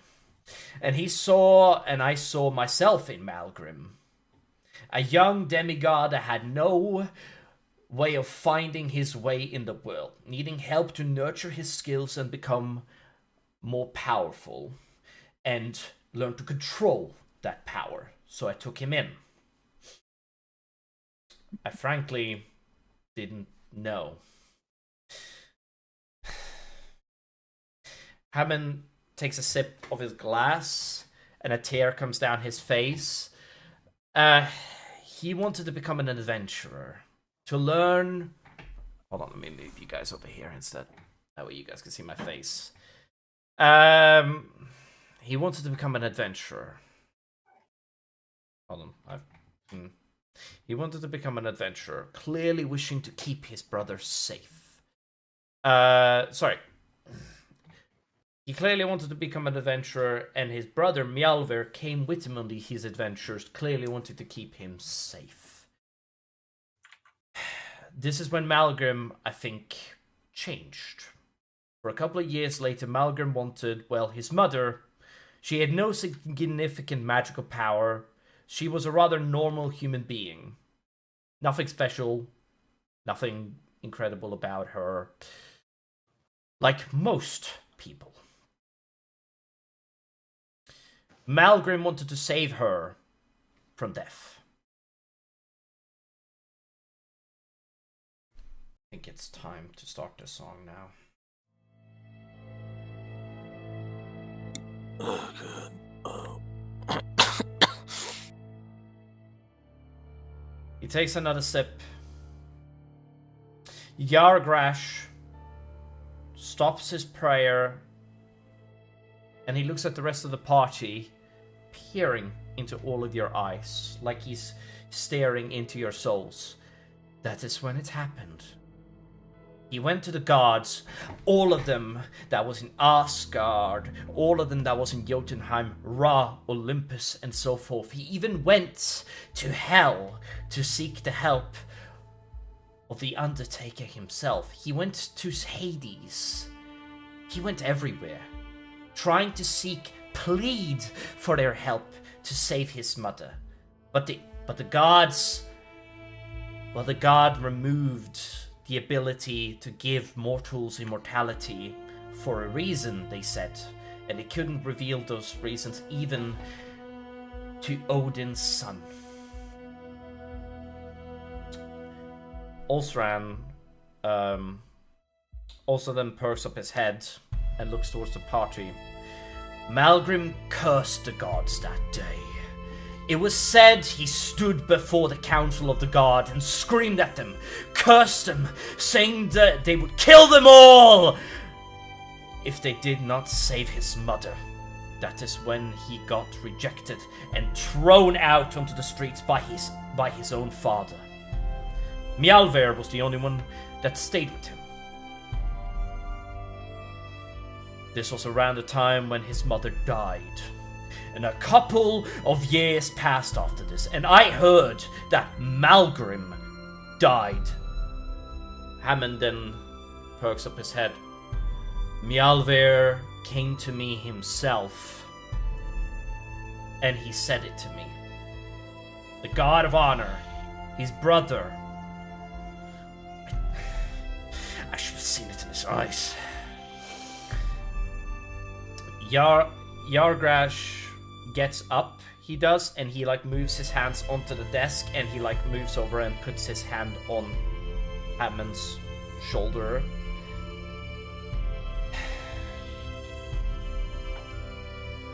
As Hammond just strikes his hand into the table. Yargrash starts to speak. We believed that Malgrim had put some kind of curse, or maybe a contract of some kind, on his god brother. As far as we did, he was dead. And you guys see that Hammond just like gets up, and Yargrash stumbles back and onto his ass. Hammond lets out a scream. He's dead, Yargrash! The student we knew! He is no longer alive! Don't call him Malgrim! Hammond immediately gets down, sits down again, and he like lets out a breath before he gets up and he walks over to Yargrash and helps him up. He does. So, Yargrash, I didn't mean. And there's a knowing look in between them. Olsran then looks to you guys. Well, he doesn't look at you, but he perceives you. It started with the kidnapping of the god chosen. Which we did not know were god chosen until much later. They went missing in the hundreds each year. Malgrim had made several shadow companies and taught them how to perform the ritual, which he learned how to drain the souls of god chosen in order to sip the powers of the gods away from them.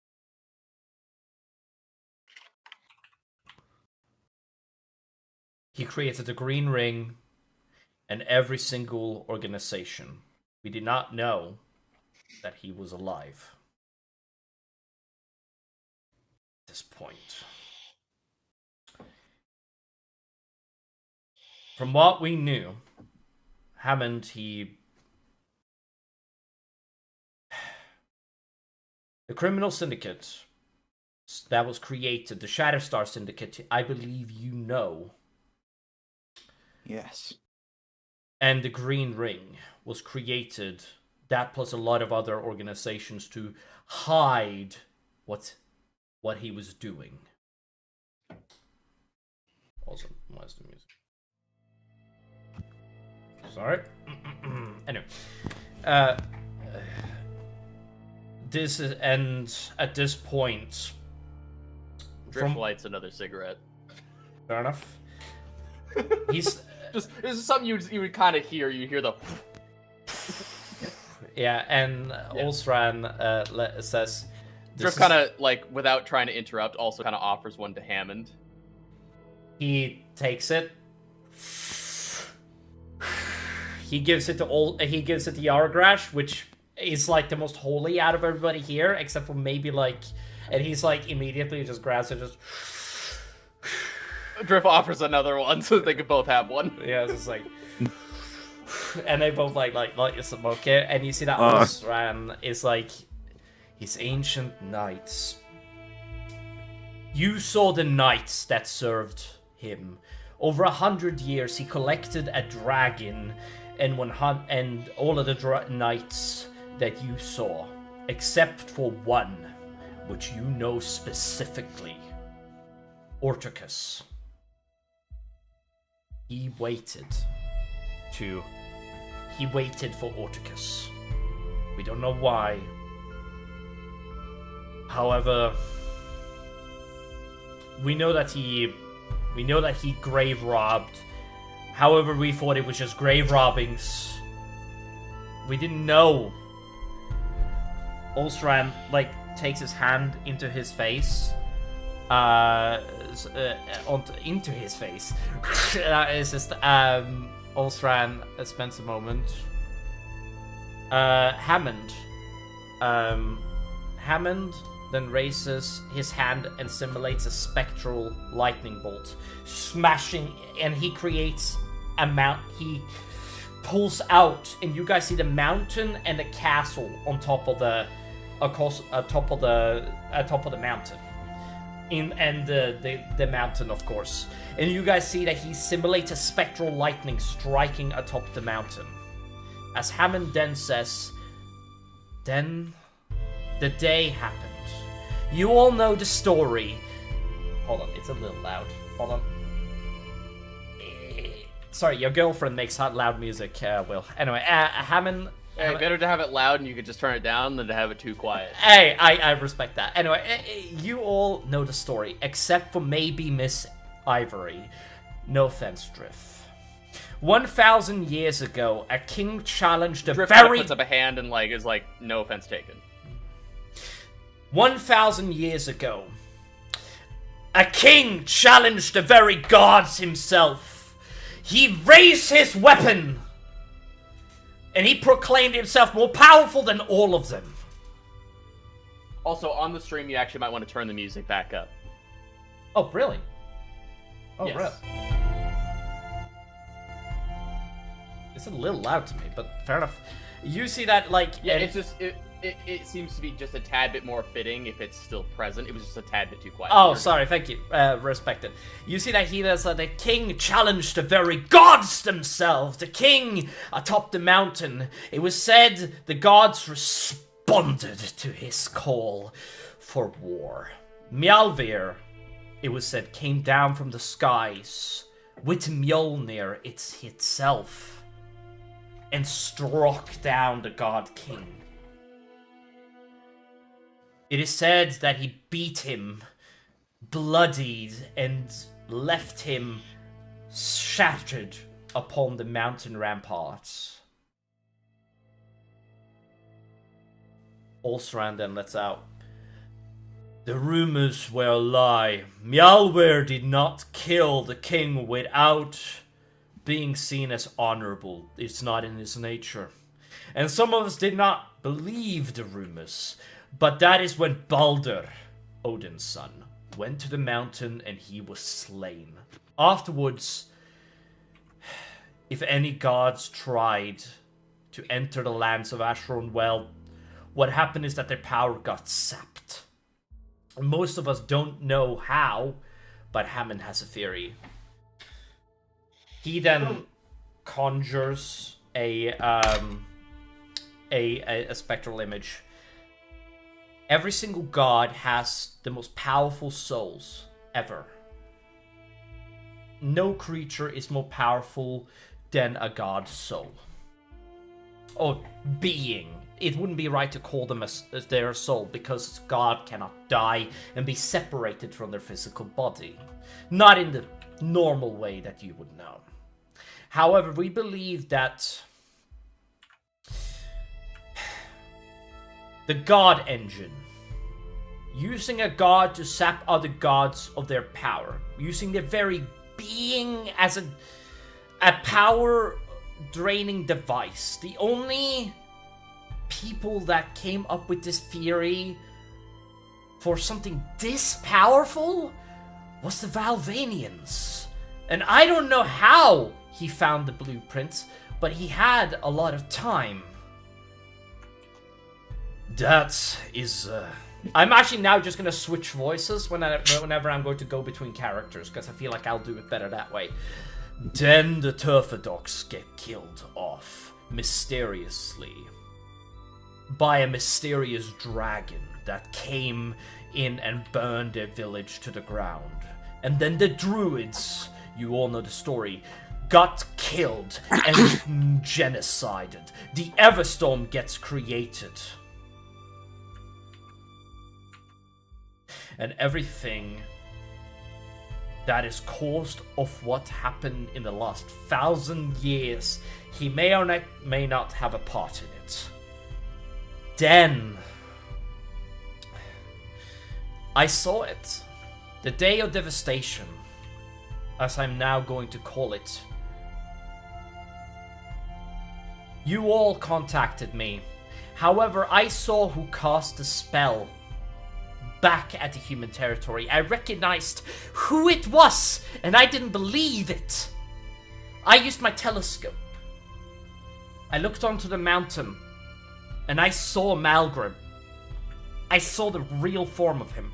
I knew that it was him. I didn't believe it for a second, but I knew it was true. May I ask something? Yes, you may. Was his real form something the lines of a skeleton? He has become a half-lich. That is what you're wondering about, Cole. The lich power was locked by the gods. You cannot become a lich anymore because of the reason that the gods saw the power that a mortal can gain via the power of lichhood, which is why they banned the practice and stopped creatures from being able to access that power. However, from what I... I saw him. I yes. saw the real him. What you saw was a shattered man. That wasn't a lich any more than you or me, but that was a being that has leached off of other souls for 1,000 years. He has been leeching off of other creatures for 1,000 years. He has, Cole. And when you leech off of other creatures, you're left shattered. Your body broken. Your being destroyed. Only a shell is left of you. Until nothing remains. That's what you saw. You saw a monster. And you guys see that then Misty's and Boxy walk into the room. And you see that Misty's her clothes is a little like there's like a tear in one of her clothes, and she looks a little bit like roughed up. Her hair is not well kept, and she walks into the room and she's like, "Sorry that we are late. I apologize." And she walks into the room, and she can't. I do want to say, Misty's notices that there's something clearly wrong with Ibis's right now. Yeah. It's not anything palpable to anybody else, but it's to her. I'm gonna be completely honest with you, Bird. She is dealing with something herself, and she can't even meet your eyes. Mm-hmm. She can't even look at any on you. She doesn't even notice Drift. She doesn't even notice anybody else. She just walks into the room and stands in a corner. And she looks around. Yep. She doesn't look around. Sorry, she looks down. And Hammond catches onto this immediately, does not say anything about the situation. The Day of Devastation happens. I do want to say, should Foxy describe how they come into the room? Foxy? Foxy? Hey, Fox! I'm here. How do you look when you go into the room? Describe yourself, right? Well, as usual, I'm wearing my cape and covering it over my hair, so it's only my face. But it is obviously that I am probably hiding something I might have broken in the cape, under the cape, if you understand. I just smiles and sort of like, did I miss anything important? Oh. No. Sorry, Hammond does not say Does anything. Ivory know Foxy? No, not at all. No. Okay. I So respect then it. Drift just kind of does like the up nod, like sup. I was like, yeah. Yo, zapomniał. Sakra. Okay. Fair enough. Okay. And you guys see that at that moment,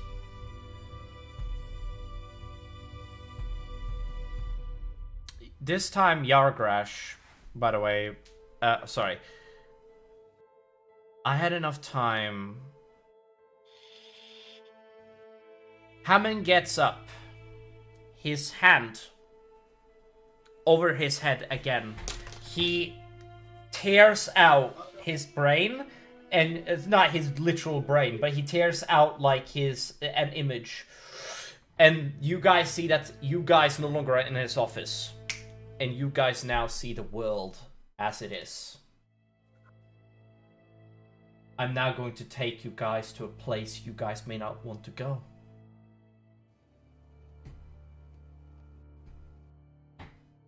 Oh shit. Oh shit, the loading. Ah! How long is that taking to load? Hold on. Oh. It loaded for me. I want everybody to look in the bottom right of the map. Oh shit! You guys look down and you guys see the world around you as it is. You do. And you see that he basically drags you guys over here and he shows you guys the map. You guys see that Baton, Lamont, Marchiel, Crego, and Babylon are gone. Hammond lets out a sigh and a genuine tear comes down his face.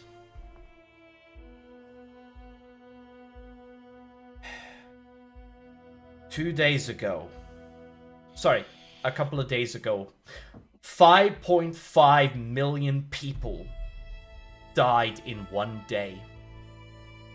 On day 2, Kor was overrun by the gnomes, and they slaughtered every single man, woman, and child that was there. 50,000 people died day 2. Day 3, they moved south, murder and kill everything in their path. Every single town, every single village. The gnomes purified, as they called it, the fucking land! And Hammond, about to punch, however, he restrains himself and lets go of his anger. We managed to evacuate 2,000 people from the city. Or more specifically, my teachers.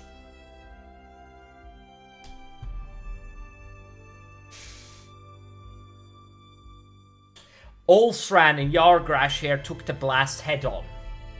As they were hit beat the blast that left that crater directly. They took the blast and they are clearly fine. Well, what you see is fine, that is. And, when he says that, I shuffle over to Drift and give them the Merlin's eyes. Drift. Ivory, how do you respond to that? Wait, to who? To you. He gave you the eyes of Merlin. The one to make. Oh, she honestly just kind of stares at him, like, blankly. Yeah. Lets out kind of like a sigh. She's actually kind of just speechless. She doesn't She doesn't really know. She's still trying to process. She's been processing a lot, right? And has been trying to stay focused on what she needs to do. But the more she's confronted with, the more she struggles to... Everybody go ahead and roll a perception check. Yay. Sorry. Wait, would this be insight? Yippee! No, this is perception. It's the armor thing. Oh, right, okay. Wait, what is it? Perception or insight? Perception. Oh my god! Do you know what makes sense in this situation? Saris. She just gave it to not have it on her because she was getting annoyed with how heavy they are. Hold on. Is it Sarah's? Is that the name of the character? Saris, yes, correct. Yeah. Sarah's, you definitely... Sarah's and Biggie and Voxy, all three of you definitely notice a flicker of this menacing armored dress. The wings, and it seems like a gigantic fuck-off sized sword. Black, but also inlaid with, secretly fully intended, ivory accents to it, flicker. There is some, it's not quite an illusion, but there's something just kind of flickers and is gone. As if it is kind of laid over the top of her.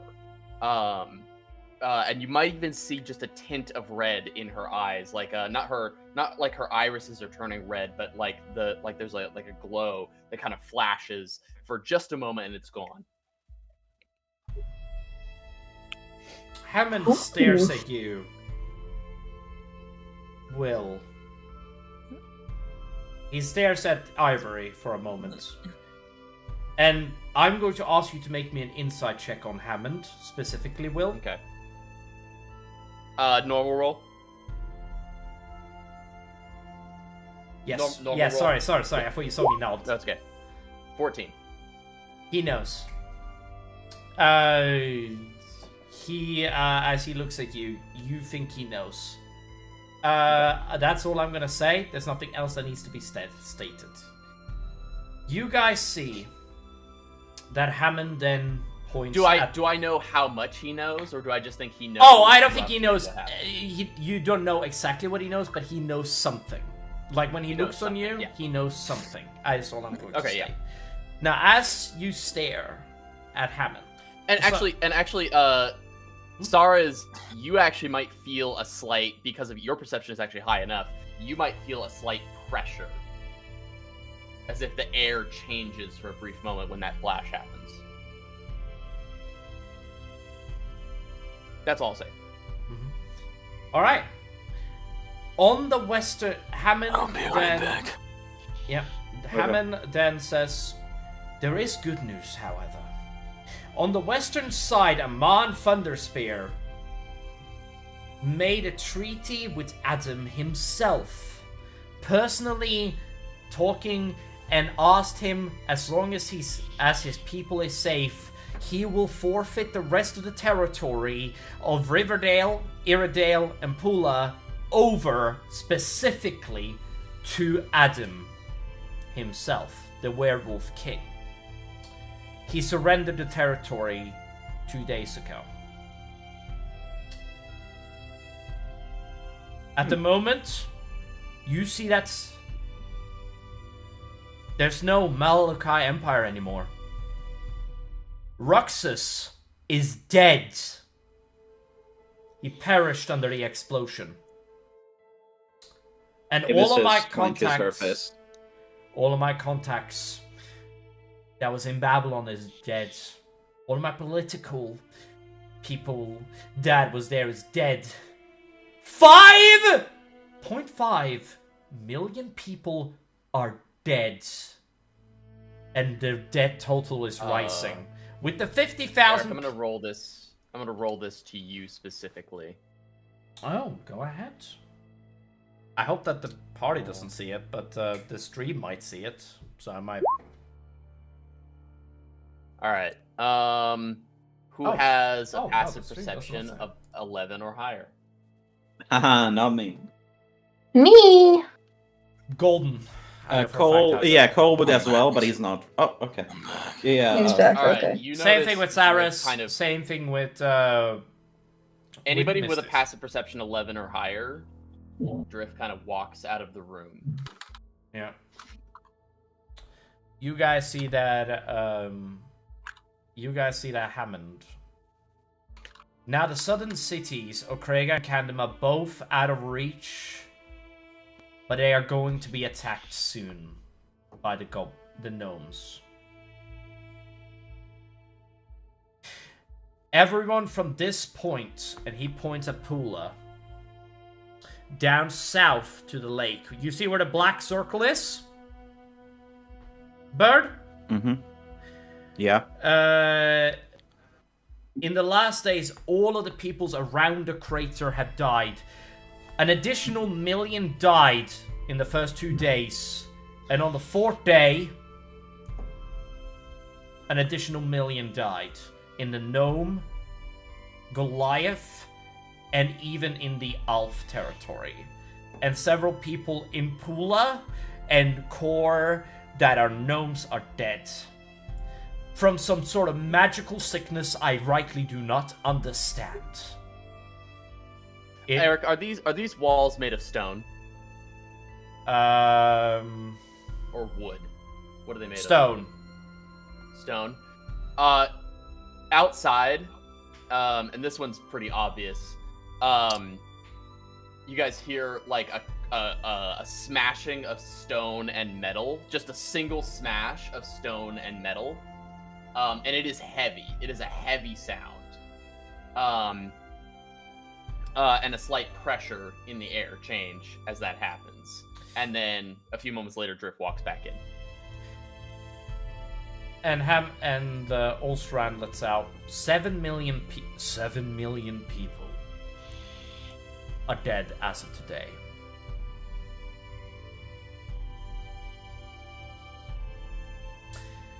Hammond then closes down the map back into his brain. Realizes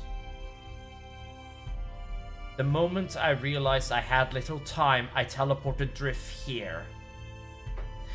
And not to tell any of you what I have planned. Because right now, secrecy and stealth was the only way to make sure Vorax would not know what I knew. I couldn't let Vorax know I was alive. You guys see that I am the fault that you guys weren't protected during the attack on Athea. I did not know. I sent Bertrog. I deleted his memory so he did not know where I was or whether I was alive. I infiltrated his memory and deleted him, so when I sent him out to find you, I sent him out to find spies that was watching over you. He brought back one. Who? His name Who? doesn't matter. And frankly, the story and what he represents doesn't matter. All you need to know is that I gathered the information from this thief after 2 days of grueling torture. I did things I will never be proud of, never be happy about, and I won't be ever able to sleep again. However, it needs to be done. I knew he was coming after you. That was the second reason why I sent him. I don't know why he's coming after you, but I suspect that he found out about the god's plan some time ago.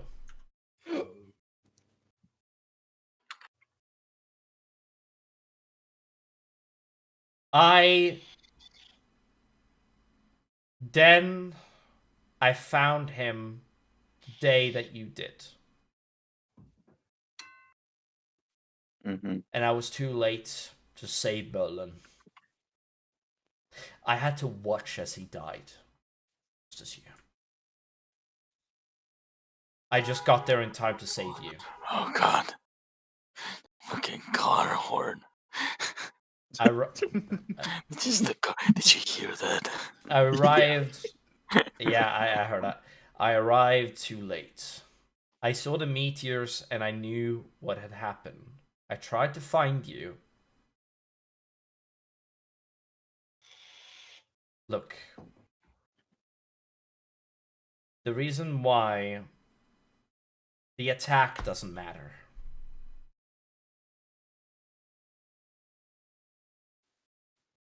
You have to know two things. In a year's time, maybe even less, every single person, 50 million or more people will be dead. Every single person inside of the Everstorm will be dead. Vorax have sought out a ritual. The ritual you may have heard him speak of. He looks at you, Driff. Driff, have you found anything that leads to the Valvanian Twin Cities? I haven't found them yet. I found some leads, but I don't have the location just yet. When we end here, I need you to guide the party to the rest of the God Chosen that you found, and I also need you to find that city. 50.5 million people are reliant on your resources to find that city. So, you had some of the only God Chosen in years to not be just taken away and have their sap powered, and your first thought after all of this happened was not to protect them. I sent Drift immediately after you guys left here to go, and you headed west. I immediately said to Drift to find as many God Chosen and send them back here. I had no idea. Eric, how many did I find? I forget. 3, specifically. I found 3, okay. I sent Drift off Den to find God Chosen. Drift found them and brought them back here. However, I wanted to protect as many God Chosen as possible because I knew something was brewing. I didn't know why, but I wanted to do something to see if I could help. And I sent the most capable person I could find. Whoops. No, it's okay. Oh, sanity. Yeah. The ritual... Okay. You need to know the ritual. He found the fable of an old tale of 2 Valvanian cities. One of... What is it? Empathy and apathy? One that has emotion and non-emotion? I don't remember specifically what it is called. That was... Yeah. Yes, thank you, Driff. But one of them fought one another for a time. Logos and Pathos is another name for them. Logos and Pathos. I'll keep that in mind. To the point where they started to make weapons, thinking that one would threaten the other city. The emotionless said that their emotions made their brethren slow, inefficient, and their emotions were controlling them. However, the emotional side said that, and I let it be known, wanted to keep their emotions because art, music, and literature would be lost if they abandoned their emotions. The war began. However, before they managed to make their engines of war, there was a man, some called him a soulless man, because of what he did. He made a powerful machine, and he consumed all of their bodies, including himself. Some believes that he died. However, some believed he pours his glass a little bit fuller again and takes another sip. Some believe that he survived the attack and still lives to this day, consuming all of the souls, becoming immortal in the process. This is the ritual that Vorax is speaking of. And if I'm not wrong, he plans on consuming all the souls in Asharon. Over 50 million people. Making him a god. He's Seek. Now it's time that I show you guys the truth. He throws his glass at the wall, and he does this. Your bodies, your souls leave your bodies.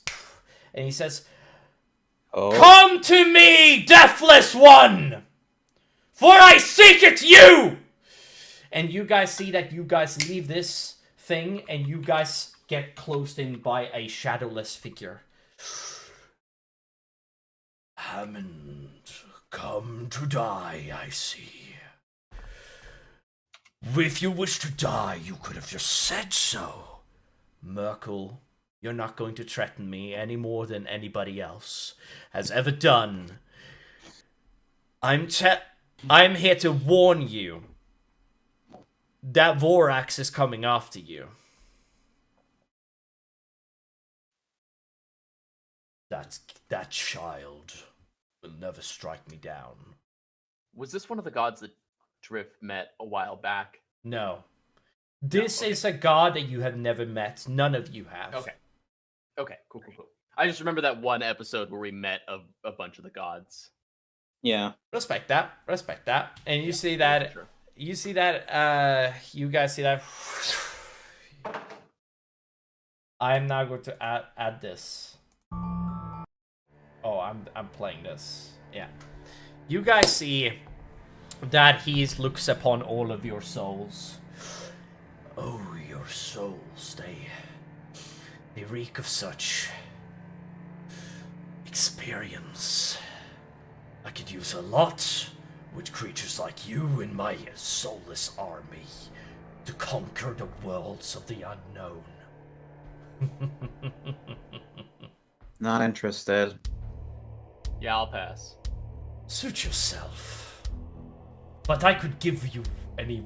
And you say, Hammond, like, snaps his finger. I do not listen to you, Merkel, and neither will they, for none of them are willing to do this. But I will give you a tip if you want to live. Don't fight Vorax. If he becomes a god, just gather the tree and kill him, please. That is if you do not survive. And you guys see that he then turns his head. We're done here. And he snaps his fingers, and you guys basically end up in another place. And you guys see that. Oh, well, maybe a little bit too pitchy. You guys see that as you guys end up here. Oh, that was loud. Sorry. Oh, God, my ears. And you guys see that as you guys enter here, you guys see that. Oh, well, hello there. How are you? You see that there's like three ladies. That's one that is like clearly like there's like a spindle, and you guys see that there's like a woman that is working the spindler. There's a person that is like cutting threads, and you guys see that there's another one that is at the bottom, and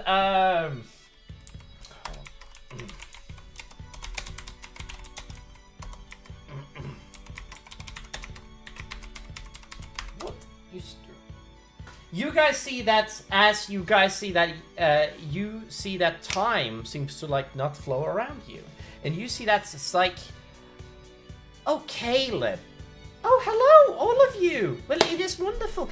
Well, Caleb, why you gotta tell me before you bring visitors? You see that she genuinely sighs.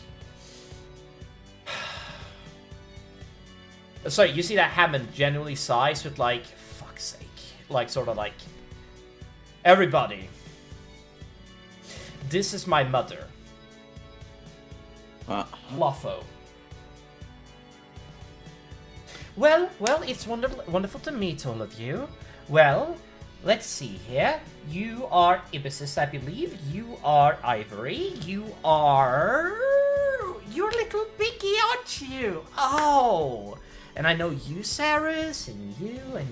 All of you have really distinctive fates. It's really nice to meet people with such marvelous destinies ahead of them.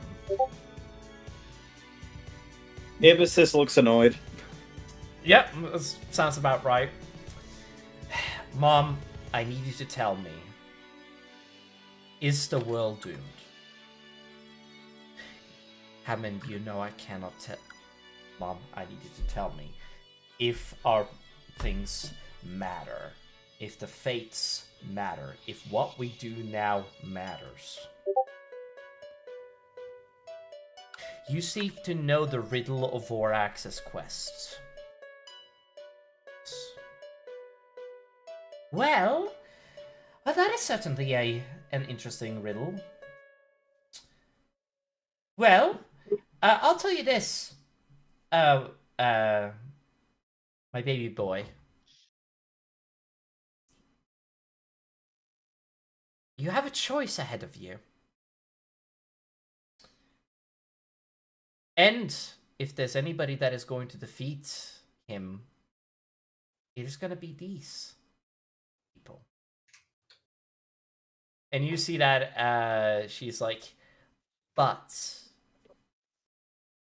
don't let fate steer you wrong, however, children. For your fates may still be determined. The fate of Asharon. And you guys see that she's like, thanks, Mom. And he snaps his fingers again, and he ends up in the... And you guys end up back in your bodies. And you see that Hammond sits down, leaning back in his chair. Sorry that you couldn't be around to see the baby pictures. But the thing is, you guys will be able, once you're done, the dome that Drifus made can take you back to the mortal plane, or if you choose to stay in this place, in the astral plane, as it's called. That is your choice. What you do next is your choices. That is what Merlin told me anyway. Don't know what he knew. Don't know how he knew it.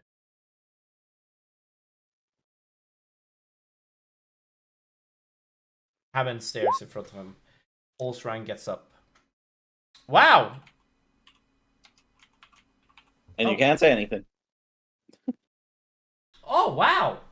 Anyway, yeah, it's, you see that she... So you see that Hammond leans back. Is there anything you want to... Is there anything you want to speak to me about before you guys have to leave?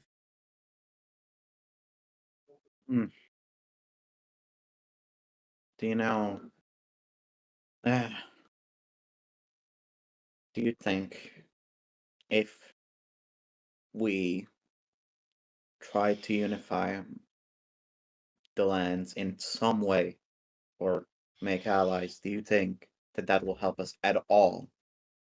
Wait, you want to make an army? In the quest. Precisely. Ibisys seems, at this point, a bit back into how she was before. And then go over to... Sorry, Voxy? Do you want to say something? Left. Oh, yeah. Sorry.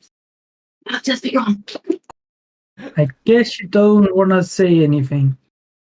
I would like to ask Hammond, what are we going to do with that mage who tried to kill us? Vorax? Yes, I think that was his name. I'm not sure. Vorax is the path which is ahead of you. However, I don't know. I tried to stop him myself, as you can... And he, like, releases his thing, shows a scar at his belly. As yes, you can see, I can see that. Not very effective. But I prefer to not be tried to killed in my sleep by some person who thinks that he can be a lich and thinks he's better than gods. Yeah.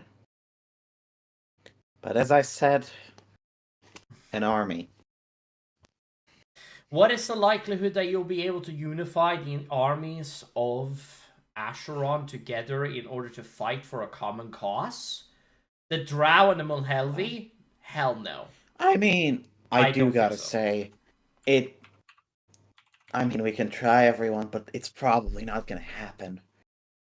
I have read enough history to know that. But there are even factions inside of these places that would be willing to help. Where, to Kim? some extent. What is your name, may I ask? Sirius. You should have known my name already. What, Hammond? Should have known your name already. Pretty sure we met in the Lizard Snake City. Oh, we did, but I don't think he had time to talk to you. Yeah, no, he flippin' teleported us to the battlefield immediately as he showed up. And I think asking for my name when we entered the room instead of... I think it's like, I'm just looking at my wrist as if it was a clock, rather than 2.5 hours late. But hey, it's okay. You see that happen? Late, better than never, I guess. I mean, he doesn't exactly have great bedside manners. I just want to let that be known. Obviously. You see that, Miss, do you think that the werewolves or Adam would be interested in seeking a pact to help within a war against the mountain? I think if victory is assured with death total on low to minimum, yes. But expect that he wants something in return other than my character makes like air quotes peace or safety. What if I were to offer him a way out of Asharon, the Everstorm? Once Vorax is dead, the Everstorm will be over. And we can all leave this fucking place. Well, not the astral plane. I'm staying here. It's really cozy here. But it's but even though that is the case, but when it comes to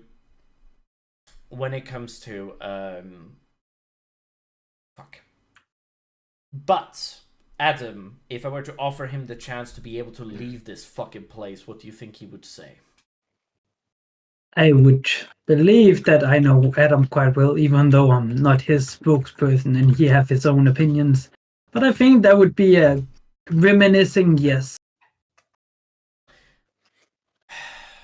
Cole! Yeah? The League of Beastmen.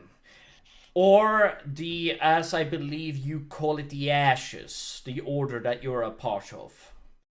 Are they or are they not willing to work together to defeat the Great Ash Mountain? The king. If it means to protect people, they'll do anything. I heard a half of the entirety of the kingdom, the kobolds and the rest of the people there are very toxic towards one another, right? A civil war might even be a brewing. Depends. The centaurs, not great at climbing mountains, but I'm sure that if you were to get them together, yes. The dwarves, prideful people, gonna take a lot to convince the 7 kings to fight with you. Just gonna let that be known. As for the halflings, the halflings are so drunk and high. They and go along with anything that the dwarves do, come on. Exactly. The gnomes, frankly, I would rather burn the gnomes alive, frankly, for seeing what they did in the last couple of days. But it doesn't matter. The elves are thinking of themselves, withdrawing into their own little mountain, into their own little forests, and they are just I mean, pretending like if they're they don't gonna care about the die, world. if they're gonna die anyways, But even if they die last, it's not in their benefit. the druids, however, they might be very interested to learn about the factor of the druids, Steph. Could be a possibility to fix something there to work it out. I mean, it could work. Realistically, it could. As for, and this is where I leave, the Munhelvi and the Drow. The Drow would rather torture, kill, and rape and mutilate you than fight for you. The Munhelvi, I don't know. I can't speak for them. The goblins, orcs, and the other tribes that live under the world, I can't speak for either. All I know is that the Goblin King probably won't fucking fight for you. As for the Great War Chief and War King, or whatever the fuck he's called these days, the Orc King, whoever the Orc King is now, I don't know if he's gonna serve you or fight for you. And the remnants of the Malukai Empire, well, most of them are in here. I'm sure you could talk to them. But Adam, the elves? I don't know what the elves are gonna say. I've never been in their territory. But from what I know, the elves don't care. The Serpentine, however, Ibisis, I don't know if you can have any luck there. Don't know. I found out some information recently that I haven't gotten to process. The astral plane keeps its own factions. Just keep talking, sure. Sorry, my apologies. But the astral plane has its own factions that you might be able to get on your side. Alright. Anywho, continue. I apologize. No, that... I forgot it anyways. Let's continue. I don't know enough about the astral plane, and I don't know enough about the other planes in order to give you guys a sudden things. The gods are out of the question to help you. Not only can you not have the gods help. Help for yourself. Huh? My god is always willing to help me. I don't know who you've been talking with. Well, the gods cannot enter Asharon without becoming severely weakened, so the gods cannot interfere in Asharon. Sadly. Of course. This is mortal problems, aka mortal needs to fix their own problems. We cannot expect the gods to just show up. Isn't it enough that they're giving us powers to do so? Very big of you. I will speak of this. Nidalavir, Soria, Worgen. I don't recommend going to Worgen. Worgen is... It's Valhalla without the fun. Alright, I'll just put it that way. It's not to be rude or anything. Hammond was your name, I think? Hammond. But I'm starting to get rather hungry. You want food? It has been so many hours since I last got some good meat. Ibis is, actually, can people roll, whoever thinks they notice, can they roll insight on me? Yeah. Whoever wants to. Oh, I only got an 8. Wow. Misty's is not gonna roll, and the same thing with Cole. Cole, sorry, Damien. Sorry, Golden. Yeah. Misty's knows either way.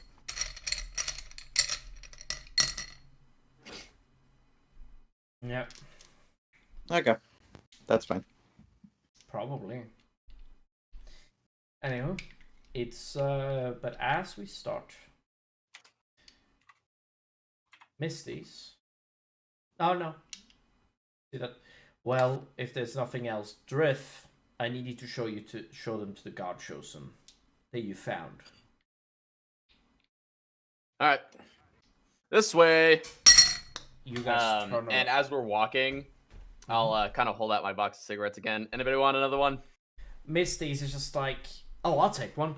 And she's like, I kind of hand I pull it down to her height. it's just like, oh. Oh wait, Thanks, you bro. said Misty's hasn't noticed and Drift yet. Every time I hand her a Oh cigarette, no! I think that she just just it's just like, hey, somebody wants a blow, and she's just like, oh fuck yeah. She doesn't even notice who the fuck asked for it. She's just like, oh, like, oh yeah, oh that's good shit. I just say from the back, kind of trying to be a bit jokey, but not really seeming too comfortable. Hey, is that a way to greet an old friend, What- yeah, Misty's? What do you mean? There's no. And she like and as it takes like a second, there is, but as she notices who the fuck it is, she makes sure not to grab, but she like climbers onto you and climbs on top of you and like hugs around you as she basically gets all the way. And I up kind to of you. reach up one hand, Yeah. kind of around the back, and I just kind of like almost nuzz her a little bit, like good to see you. Yeah, it's like. Like, she doesn't say anything. I do want to ask: do Sarah's or Voxy take a cigarette? No. I think No. I'm good. You think you're good? I do. Wait, no. It's like, oh, but you see that Misty? She's just like, oh, I kind of thank you. think about it for a second. I'm like, you're too young. And so. as Misty Okay. is just done, you see that Misty? She's just like, oh, don't worry, kid. Here you go. I will. What I will do though is No. offer you again. I will. I offer start you a eating hand it. of mine. I will offer. That thing's on fire. Oh no, Misty gave me one. I start eating it sideways. like a fucked up Kit Kat. I smack Misty's on like the back of the head, lightly, but enough to be annoying, and I'm like, you dolt. And then I offer Biggie just suck in a little bit, and I offer her like the tip of mine just so she can try it. It's not Okay, food. Becken. It's not Yeah, what is it? I do want to say I pushed away. I am on these checks. I am 3-3 currently because of the nat 20. I'm gonna roll one more. I'm gonna say. Wait, you're doing checks on what? Ooh, this is something I'm gonna keep to myself, Will. Oh, gotcha. Okay, it's a private thing. Gotcha. It's a Gotcha. private No, thing. I did want to say it out loud because of this moment happening. Okay. All right. Thank you. Okay. I think, Birdie, you're mostly fine, so don't worry about that. Anyway, now essentially, Yeah, Abyssus seems a bit annoyed in the back, but Yeah. doesn't do anything. yeah, it's just. She's kind of trailing behind you guys. And as Misty's walk right next to, by the way, Biggie, by the way, she walks hold on. Misty's intentionally, by the way, like holds Biggie a little bit back as you guys walk forward and make sure to like get a little bit of distance behind as Misty's whisper, like says it like a really low tone so that nobody else in the party can hear it. Hey, Biggie? Yeah. Do you know what death is like? I'm not dead. Like, no. I know that, but you know. Am like, I? What? Like, I'm kind of curious. Like, like you know the big man, you know the big dead dude, the big dead dude, you know the big guy with the scythe and the scary guy, you know, like Oh, Mr. Weird. yeah, Mr. Weird. He's lovely. Yeah, I'm sure he is. I gotta ask, like, do you have any idea what happens when you die?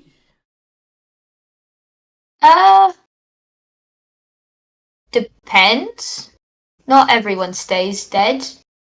I have had dead friends. Well, they weren't dead. They were. At some point, they were, Wait, but they were back, wait. and then they're gone. She spent some moment like, oh, like is he like, okay, well, I was sorry for bothering you with this. Okay, I just had to know something. And she walks forward, like leaving you a little bit like Bye. behind again. She did. There you go. And there you go. All right. Now, as we, I want to say, I noticed this, and I'm like, what did you tell them? nothing. Me? Oh no, sorry. Oh, are you talking to Misties or to Biggie? I'm talking to Misties. Sorry. Biggie.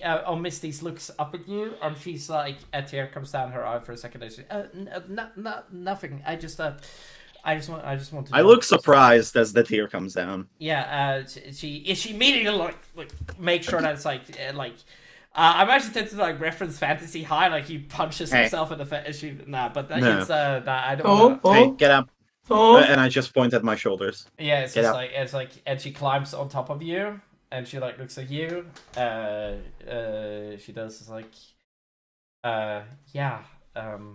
No, it's nothing. This is really. I seem to be moving around a bit. Well, Misty's notices that I'm moving around more fluidly, but also, it seems like I'm stumbling a little myself. Like, my face has gone more pale than it usually is, alongside that. Yeah. She looks at you and she hugs you from like behind for a second, and she holds you a little bit. And there's like a moment where I'm going to say that you guys come to the location. Unless there's something you want to say to Misties. Oh yeah, hey, I hope you didn't do anything bad to Vox. You don't seem like yourself right now. No, I didn't do anything bad to Voxy. What? Not that I could fix anyway. Okay, well, I'm not gonna question you anymore. No. No. And we just go. And you see that is like, and now we come to the crux of the situation as you guys enter. Anybody else? I want to ask. Anybody else has like some character interaction they want to do before we? Oh, Vox! Hey, Sias. Could we maybe take care of something? I might have broken an arm falling down some stairs. You know how clumsy I am, as always. Again, you really need to be more careful with stairs. Well, it's not my fault! It's the third time this week. Already? I've no idea where you find all these stairs in the middle of this place, but... Don't worry about it. It's just an normal stair. I'll help you. Thanks. I believe that's going to heal me or something. Yes, I'm probably gonna use some magic to heal her arm. Probably just a Does cure Greater wounds. Restoration heal arms? I don't know if they do. so. Do they? It does now. I think so. Or do you need like? Or do you need like? I think Greater Restoration does. I don't know, man. Doesn't that like end condition or something? Don't you need regenerate to heal limbs? I think there's a difference between regenerating a limb and fixing a broken limb. But technically, as rules is written in 5e, there's no broken arm condition. That seems a little stupid. Why is there no broken arm condition?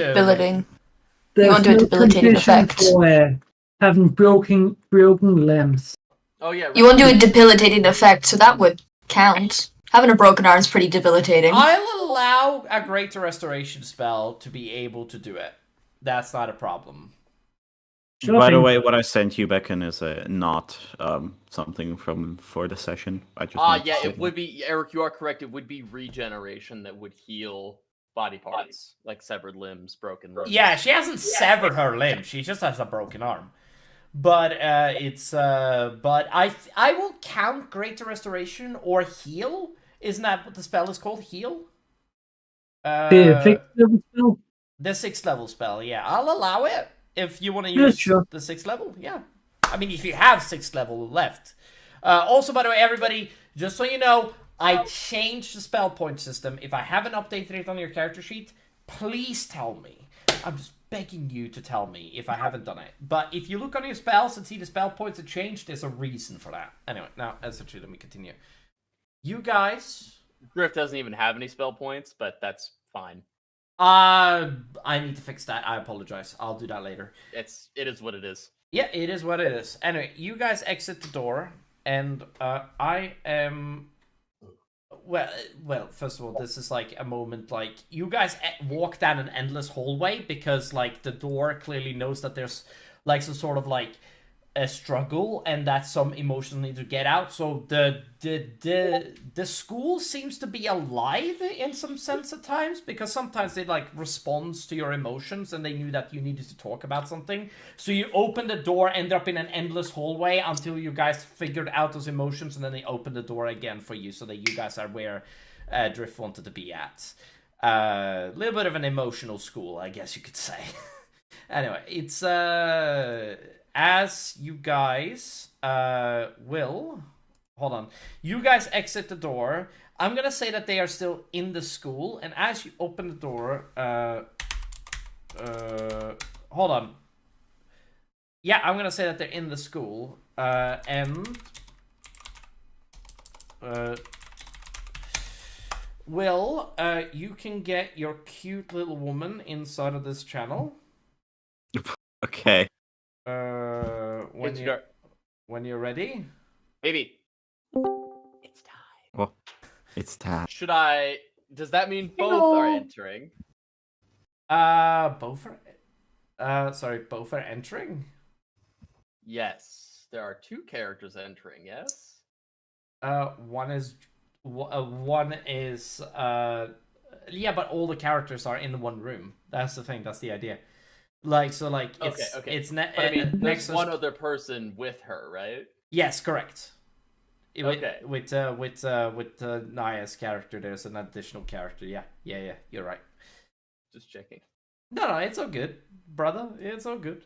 I wish I could make this bigger, but I actually would have to, like, make this fucking thing bigger. And there she is. Hey, there's Nye. Oh. Nye Fry, the science guy. Anyway, it's What the? You are. I'm Can the you science die? guy. That's me. Dr. Be Nye Ivory, Fry the and science guy, guy. doesn't fucking work. Okay. I guess Okay, Will but Nye, my the name- science but- guy. yeah, I guess exactly. Yeah. Okay, Yeah. can we not get? Let's not get stuck on this. Actually, Mr. Potter. Oh, I look at Oh crap! I'm sorry, Knife Fry. I forgot your character's name. Asphodel. Yeah. Asphodel. Yeah. I look at Asphodel with a death stare. Oh. She's gonna kill you. She's gonna stab you. She's gonna stab you. No. Run! Does anybody else notice the other character who is standing immediately next to her? I'm focused on Asphodel, like fully. Alright. Well, just for everybody, next to Asphodel, you see another character.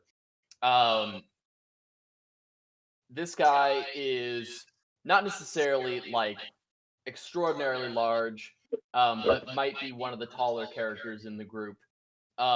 He's not monstrous by any means, but definitely a taller person. Naya, can you mute your microphone for a second? Just sorry, I apologize so much. It just It's Yeah, just we the can echo, hear because Will we're Trees. right next to Yeah. each other.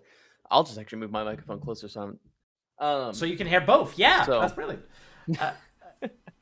So, you see this guy is wearing a cloak, not necessarily in a concealing way, it's just kind of draping off the back of him, and you actually notice that the cloak is kind of like moving as if there is wind, even though there's no wind in here. But it is kind of fluttering in some sort of wind, and you don't know where that's coming from. you may notice a strange mark on the side of his neck, just kind of peeking out. He's wearing half plate armor, and he's got a very interesting looking sword at his side and a shield on one arm. But the shield is it's peculiar. It's got an odd shape to it. It seems to conform to his arm and has like rivets in it. If anybody wants to roll an intelligence check of any kind, like an investigation or something like that on the shield, you may do so. And I'm gonna ask you guys particularly, does anybody here have a passive insight above 15? Nope. Passive, generally. Except for Naya. Naya does not get to know this. I'm just asking, does anybody have a 5 on their insight or like 5 or higher? I do not. 9. 9? 9? Or No, not 9 as in 9 as in no. No, I mean 9. Yeah, I understood that you meant German 9. I understand. Yeah. Anybody else? Okay. No, I'll take that as a no. I don't think so. And nobody else notices it. No. Alright. Oh, gooch. Oh, goody. Yes, I do. I have a passive insight on 15. You have a 15. Okay. You notice the death glare from Ibisis, I'll say. It's very noticeable. Oh, is that okay? From Asphodel. Yeah. Yeah, I'm just looking. Yeah, I'm just looking at Asphodel like I'm gonna kill her. I'm gonna stab you, and once I'm done with that, I'm gonna. Hey, Nexo, did you like the bottom left thing? The bottom left? Look in the bottom left. You see it? You see it? See what?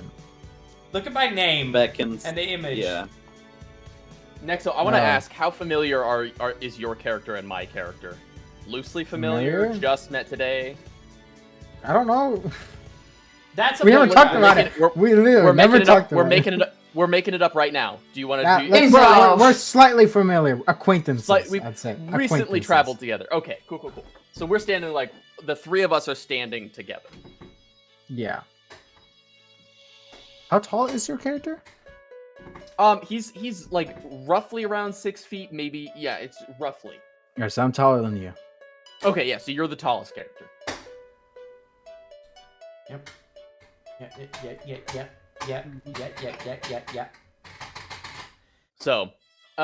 Yeah. So, my character, clearly a warrior of some kind, but there's some weird magical shit going on. He's got like a well-trimmed beard, and dark hair. Yeah. And I made a shit reference. Sorry. Nexo, if you want to describe your character now, please go ahead and do so. Not a lot to describe. They have a rather large cloak covering most of their body, and there's no skin showing because their whole body is covered in bandages. Okay. That's about it. I actually want to... Roughly how tall is your character? 8 feet. 8 feet tall. Very tall. Very tall boy. Yeah. I'll send a picture of what they look like in the scroll. I do not have a picture for my character just yet. That is perfectly okay. That is something we should have done, to be fair. I do apologize for that. Anyhow, it is okay. But we'll get an image for that as soon as we start the next episode. I think that we just forgot. And Drift will actually, my new character will actually kind of like, just with a sort of little giddiness in his step, be like, "Ooh, can I have one?" As he looks at Drift, and Drift offers him a cigarette as well. Yeah, that's about it. Hold on. I sent you something, Becky. Wait. Oh, that's a good reference. Thank you for that. Appreciate it. By the way, everyone, Ivory says, or for those of you I'm familiar with, I am sorry for everyone else, but I do have some gifts I prepared. Ibisis. Drift hands you something that you loosely recognize as a firearm because you've seen Drift's firearms before. She says, Okay. I remember you asked me for one of these a while back. Here you go. It is a single-barreled, short firearm.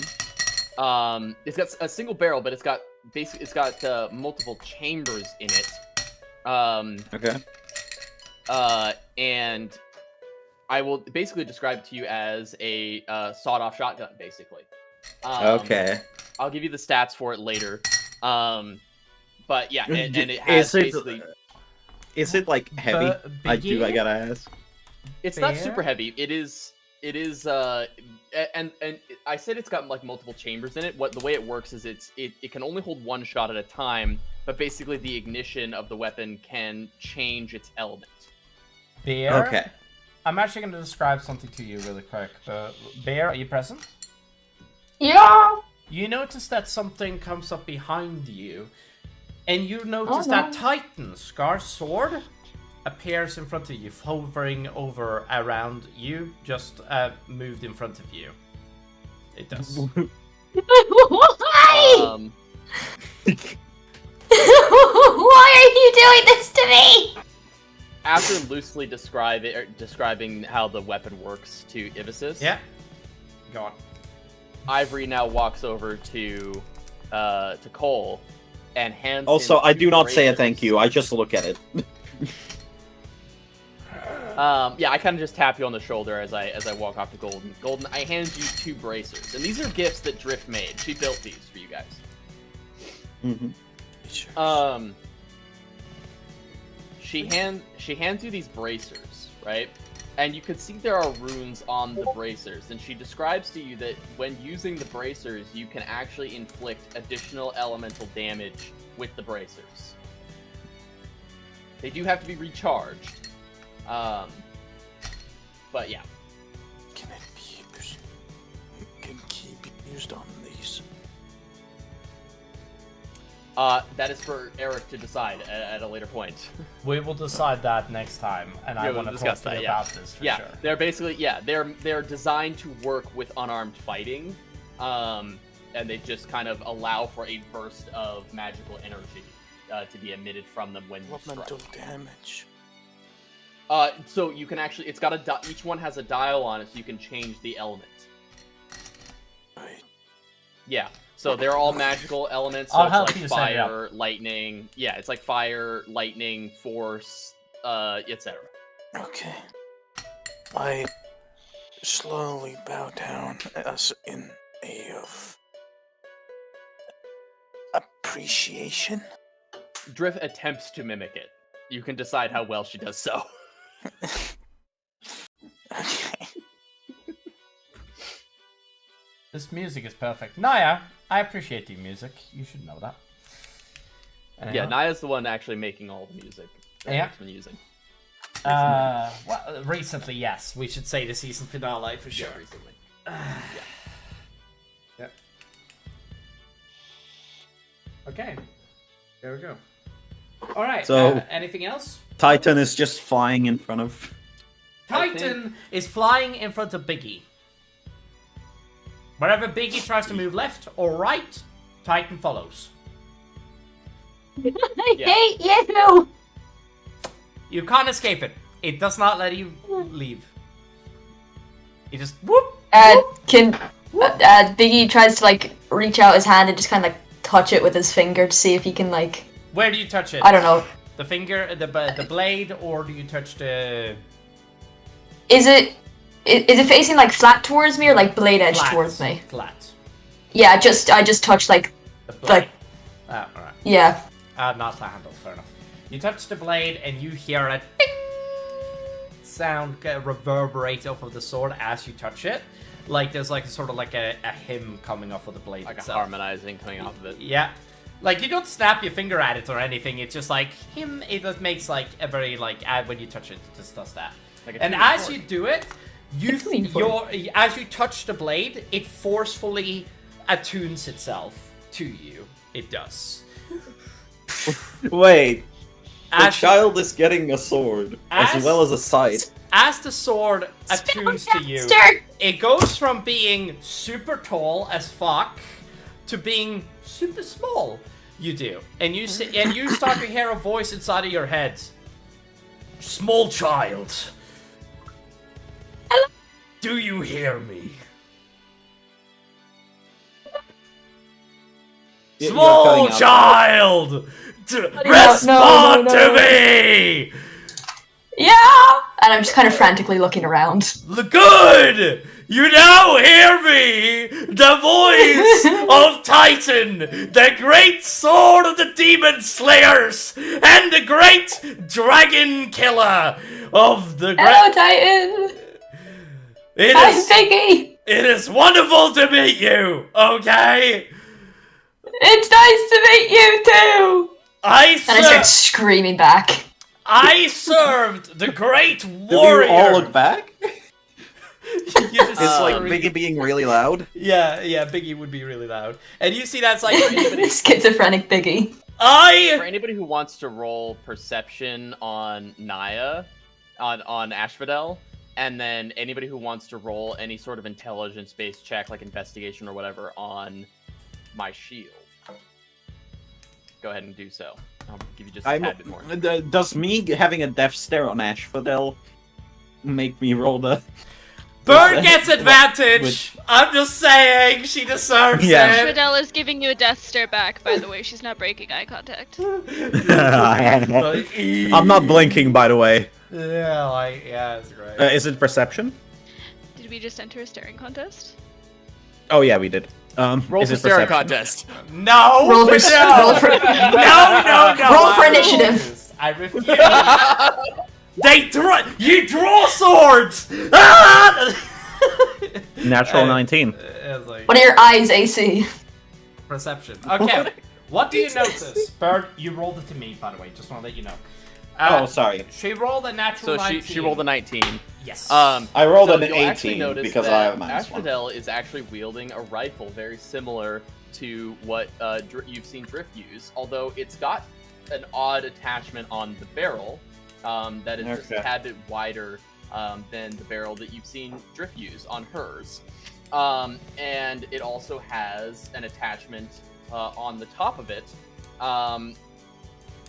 On a 19, I'll just say that you notice that it has glass in it. It is cylindrical. You're not quite sure what the function is, although you can probably surmise based on its placement that you look through it. So it might be some sort of telescope attached to the top of it. Okay. I say to Asphodel. And she's got that slung like over. It's got like a what do you call it? She's got it slung over her back. It's got what do you fucking call Yeah, it? it's like for a guitar, you know, a strap. Whatever that thing's called. Yeah, Strap, it's got yeah. like a. There's a word for it, but yeah, it's just got a strap. Yeah, so strap. she's got A leather Um, strap. I think that's called. I tell Asphodel, you know, the day after you left, just out of nowhere, we got attacked almost immediately.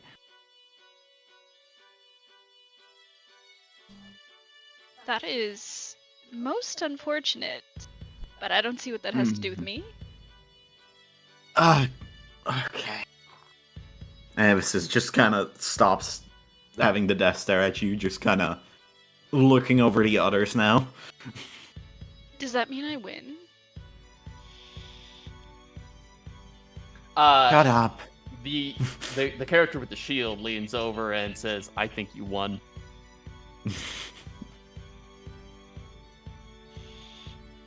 I do one of those air Like fist pumps. Yeah, fist pumps, just silently to myself. Avis just hisses at you. I stick my tongue out at her. You motherfucker! That's not. I'm not Yeah. gonna do that. Drift is gonna speak up What and are you say, doing to everybody else who did not receive a gift, I'm sorry. But if you guys have any requests for gadgetry that might be useful in your work, let me know, and I can get working on that. What this Right. means is that Drift will be here available at the school, and any items that you would like conscripted.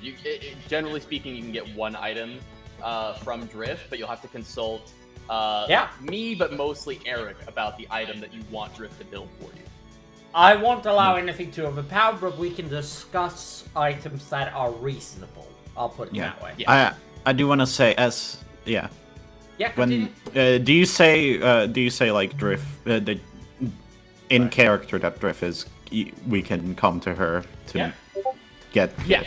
Do you say that in you character? can come to me. Yeah. Okay. ask So for- and Ibis and I Ibis mentioned is to Ibis oh yeah. specifically that if you need more ammo, I can build some for you. Okay. Ibis says very bluntly, not understanding that this might be a little upsetting. Since you had one for me and for Cole, didn't you make some for Merlin, Alexander, and Scar? Yeah. Guess they won't be needing those, huh? Anyways, Ibis just doesn't notice like how you. Ibis just doesn't react to how you if just anyone acted at roll all. any insight, you can go ahead and do so. I think this is pretty obvious to anybody who isn't Ibis. It's a slight thing. Yeah. Eric, are we in the workshop right now? No, you're not in the workshop specifically. Okay, never mind. This here, however, you have the stuff. I mean, I wouldn't say that. I'll say that you have allocated from where you guys were at to the workshop between the time. Yes, I'll allow it. Okay, yeah. There would have. I'll just say it since we're not actually going to see it. Drift would have shifted her eyes over to the box of items that I had prepared for everybody, but the box of items is not here. So. Yeah. Yep. So, I guess this is our party now. Wow. Drift actually kind of walks over towards the three, and kind of gestures. Everybody, I assume you already know Asphodel, but the other two are. Nexo, do you think you introduce yourself first? I want to say my character would, but Ibis, Misty, Doesn't matter. climbs off of your shoulders, walks. it's mostly based on over- personality. Is your character very talkative, very confident? No, he's not very okay, so talkative. That's Gotcha. Okay, cool. So I'll introduce myself first because my character is very talkative. I do want to say there's something with something that Beckon started saying. Oh, he's gone. No, it's in here. It's all good. I'm here. Okay. Okay. Yeah, we'll just do the introductions real quick and then we'll move on. Yeah. The character with the armor and the shield and everything, he will kind of do like a slight bow with, one hand. It's almost like it's like an attempt at like a regal bow. Not necessarily flawed, but It seems pretentious. Slightly, it's maybe just he's very confident, right? Yeah. But also knows how to be courteous, and like this guy is a very sociable character. He's very confident, very forward and upfront, and he kind of does this slight bow, a hand off to one side and one hand in front of his chest, and goes, "Marcus Aventine, pleasure." And then Ibis kinda is gestures silently over to the scoffs at Nexus him. character. Gabriel. He gestures over to the Nexus character and goes, "And this is." Gabriel. We've been traveling with Asphodel as of late. She can tell you a little bit more about those adventures. Her and I have somewhat of a kinship in background.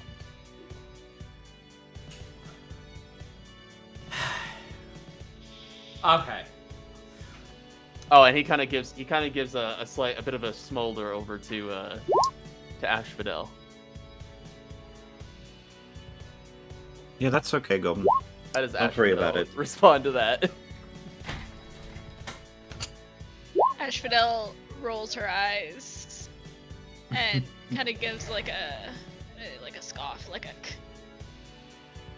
You see that But- Misty Smirks. walks up to you, by the way, Asphodel, draws her bow,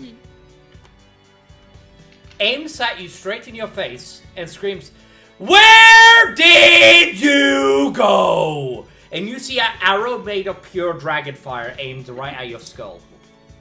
Marcus is going to immediately step in the way. The shield that kind of conformed to his arm suddenly springs open into a full shield. Right? I Not do wanna especially say- large, but it's mechanical. You can clearly tell now that this is a mechanical shield, likely built by Drift. It kind of hums with a magical energy. And now you notice that there is something also distinctly magical about Marcus as his eyes start to glow a little bit. How did he do this the in wind movies? picks up Gotta- around him. Yeah. And Yeah. he's Dude, going I to can't do that. I gotta. he's gonna go he's gonna say, calm yourselves, we all have our motivations. We had something important to take care of. Well- Dragons and Ibis is- such, I'm sure you understand. Gesturing to the bow. She Ibis is sorry, Beckon, before that. Yeah. Ibis is just goes up to Misty's and pulls her up by the back of her clothes. Yeah. Just picking her up. Come on. Come on. Let me at her! Let me at her! Let me fucking As at that her! happens, No, Marcus no. Like, and she draws her sword and she's like, ah! Ah! It's like, slashes like, let me at her! What drugs did you have this morning? Cocaine! Wait, what Okay, drug- I had cocaine! You need to fucking know, God! Okay, Marcus also I'm gonna put you down if you flippin' put away the bow. Come on. Marcus Also the says to knife. Misty's, The "By knife way, is also very. nice bow." Okay, fine. And he flashes his sword at her, like just kind of like. She- He doesn't unsheath it, but he kind of holds it up a little bit. She pulls the sheath back and she unsheaths the swords and she also literally just like stops it. The limb. This bow does not have limbs, by the way. When I just, I mean, it does have limbs. Yeah, Sorry, I put Misty's but down, it by the doesn't way. have any string going from top to Right, it's a bottom. magic string. Yeah, It's and a I magic- don't necessarily like hold it out for her to draw. It's just kind of for her to inspect. She lets go of the bow, and she doesn't. And the arrow, and she basically like let go of the arrow when Misty picked her up, and she drew her sword, the short sword. It's just like, and she like sheathed it, and she's just now being like, "Fine, I won't rip off your face this time." And she's like, "Let me down." Yeah, I already did. I already Yeah, did. okay. And she then walks off like. Can't trust Pissed anybody off. these days. Did Misty's even notice the gesture I did with the sword to kind of like show it off? She as I is mentioned her way bow? too. I'm gonna just break it to you. She is going through shit right now. Yeah, Like, fair. and fair. she is Does also. anybody else take notice of it? I guess I do. I just don't. I'd say care. Gabriel did. You'll notice that there is some similarity between the bow and the sword. Yep. I wanna now just shuffle off a pot as you guys see that Cole. Sorry, not Cole. Damien. He walks a little bit ahead of you. You do see all of you, and you see that he pushes past. Okay, you guys need to relax, okay? Alright, hello! My name is Damien Kage, son of the big fucking lumbering fuckstick over there. But it's wonderful to meet you. I also learned swearing a couple of days ago, and it's really fun. Marcus Potts. Yeah, I know, right? It's great. It's awesome. Oh my god. It's like, oh, you should meet Rack. Rack is amazing. I'm sure you have. Well, it's. Oh. I haven't met you, but I haven't met you. You or you, and you're very tall, Mister. You're. And he looks at you, Gabriel, and he's just Gabriel? he's like, you remind me of an old friend I had. Oh no! Screw you, Beckett. I I put my hand on flipping Damien.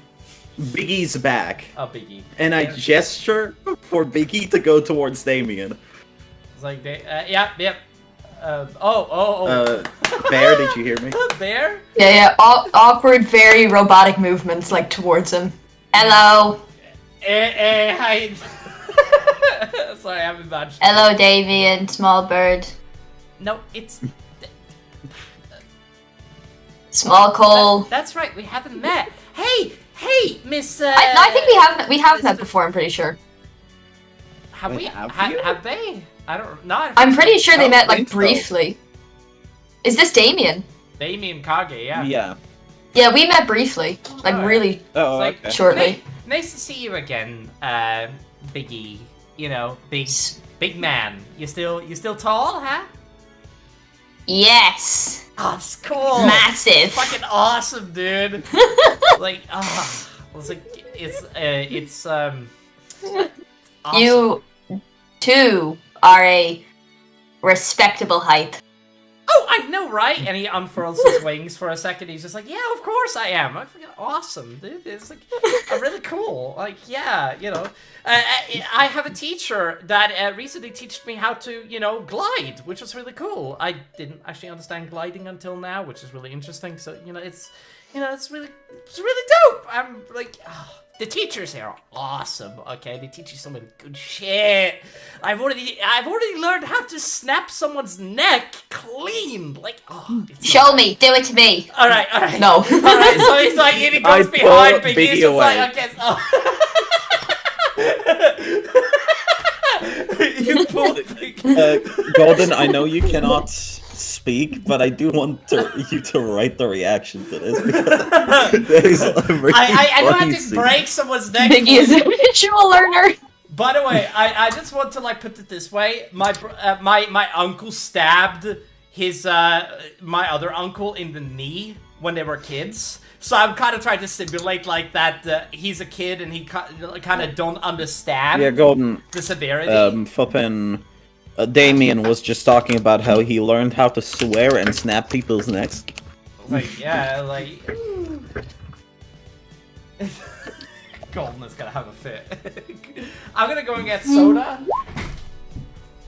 That's my boy.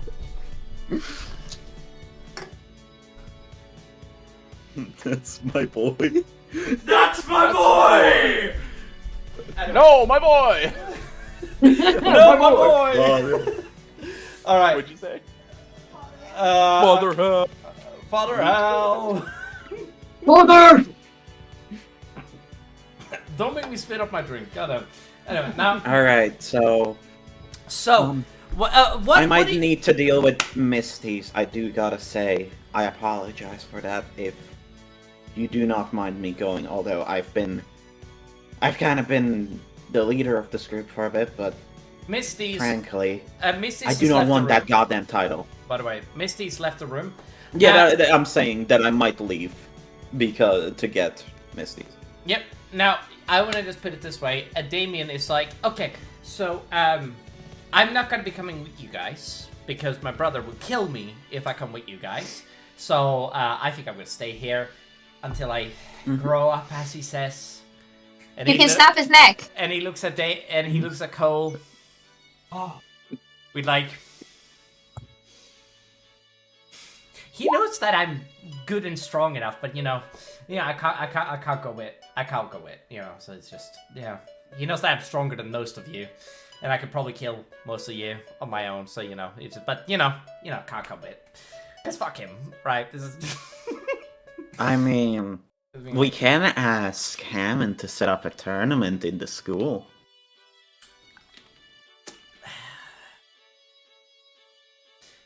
I don't think there's any time for tournaments. Fair. Okay. If I understood, and you guys see that Hammond walks into the room right behind you. While the idea of a tournament would be excellent and fun, I frankly do not think that you guys will have time. Oh, absolutely. I'm Ivory. just trying to challenge his cockiness. You see that he walks in. Ivory. Will? Oh, Drift just looks at him. It's like expecting him to continue. I expect you. Well, don't get me wrong. When I need you to find out everything you can about the Twin Cities and figure out its location. I know it's in Asharon, but I don't know where it is. The Valvanian Twin Cities. You're the residential expert on the Valvanians at the moment. I don't know if you've gotten any sources so far within the. I've got quite a few, but I am having some trouble pinpointing a location. So far, there is evidence that they definitely did exist, but I don't have any more as far as information about their location than what would effectively amount to rumors. So I'll have to do some more digging to actually find a precise location. All right.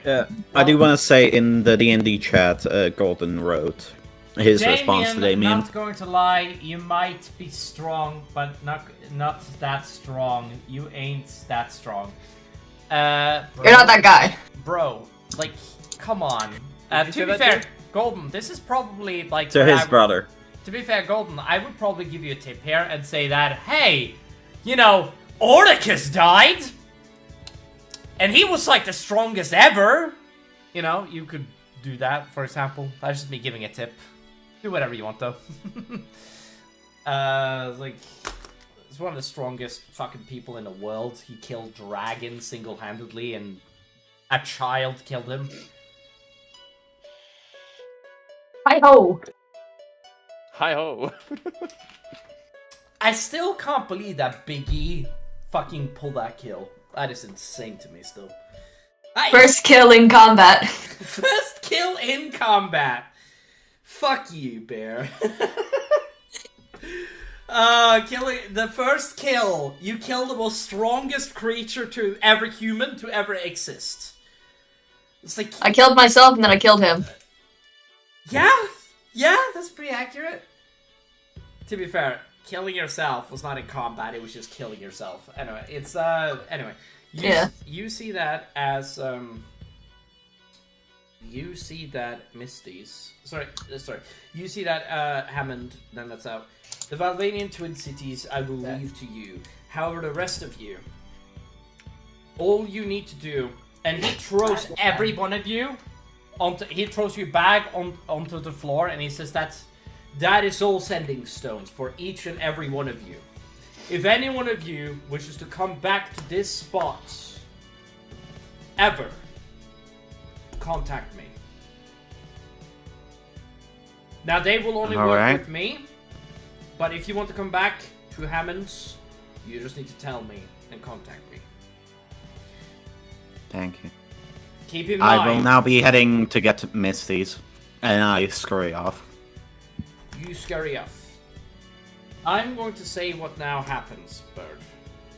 And no, this is not going to be a Saris thing. Sorry, not Saris. This is not going to be a moment like you see in the fucking in Doki Doki, where like the girl has hanged herself. That was really funny. Okay, wow, that what? is That's a great reference. However, don't do Sayori like that. However, you end up walking, and you're thinking. To be fair, she did herself like that herself. Yeah, she kind of did. She can do herself like that. Beckon can. However, you do walk in on something grim. As you open the door, you see that Misty's. She's sitting in. Well, first of all, you find yourself opening the door, and you end up finding yourself. maybe different music. Oh, thank you for reminding me, Bird. I appreciate it. I am actually. This is going to be something so dour and shitty that I actually feel really bad for doing this, but it needs to be done, and this is like kind of like. I think. Nope, that is too harsh. As you don't worry, she hasn't killed herself. What the fuck? Okay, hold on. Let me. God damn it. Hold on. This is the problem with music. Technical difficulties. Technical difficulties. We're gonna have to put you on hold. We appreciate your time.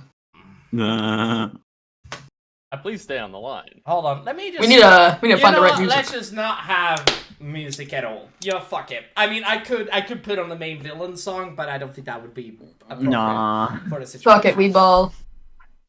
Okay, so this is what happens. Followed life. As you walk into the room, you see that Misty's is holding a dagger, and she has been and you see that as you walk in, she immediately like covers her hand, and you can clearly see blood going down her hand. You see that she manages to heal herself like a little bit, and she's just like, oh, Ibis, hey, and she like takes her hand behind her back, and she's like, hey, how you?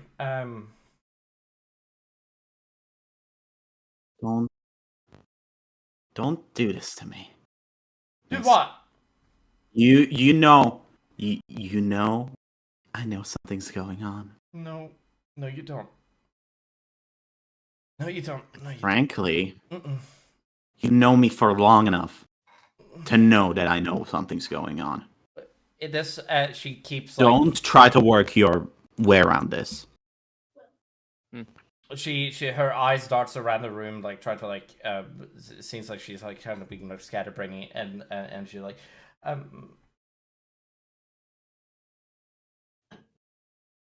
I frankly don't think I can help you right now, because I think I'm gonna faint any second. I haven't eaten in a week. I have had to be a goddamn mom to the rest of the party since Alexander has died. Please talk to somebody, because frankly, I am gonna be the next one to get thrown off a cliff if this continues. She immediately touches her hand, and you see that there's some sort of like green energy coming off of her, and and it seems like she's healing her hand of something. And you see that she looks at you. It's just like, oh, yeah, I'm sorry. Okay, I didn't mean for this.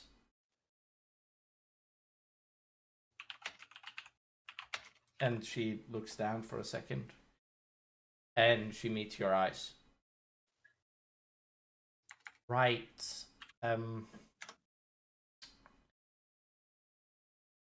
I'll try, okay? Okay. I can't promise anything, but I'll try. Alright, it's just so much. It's just too much.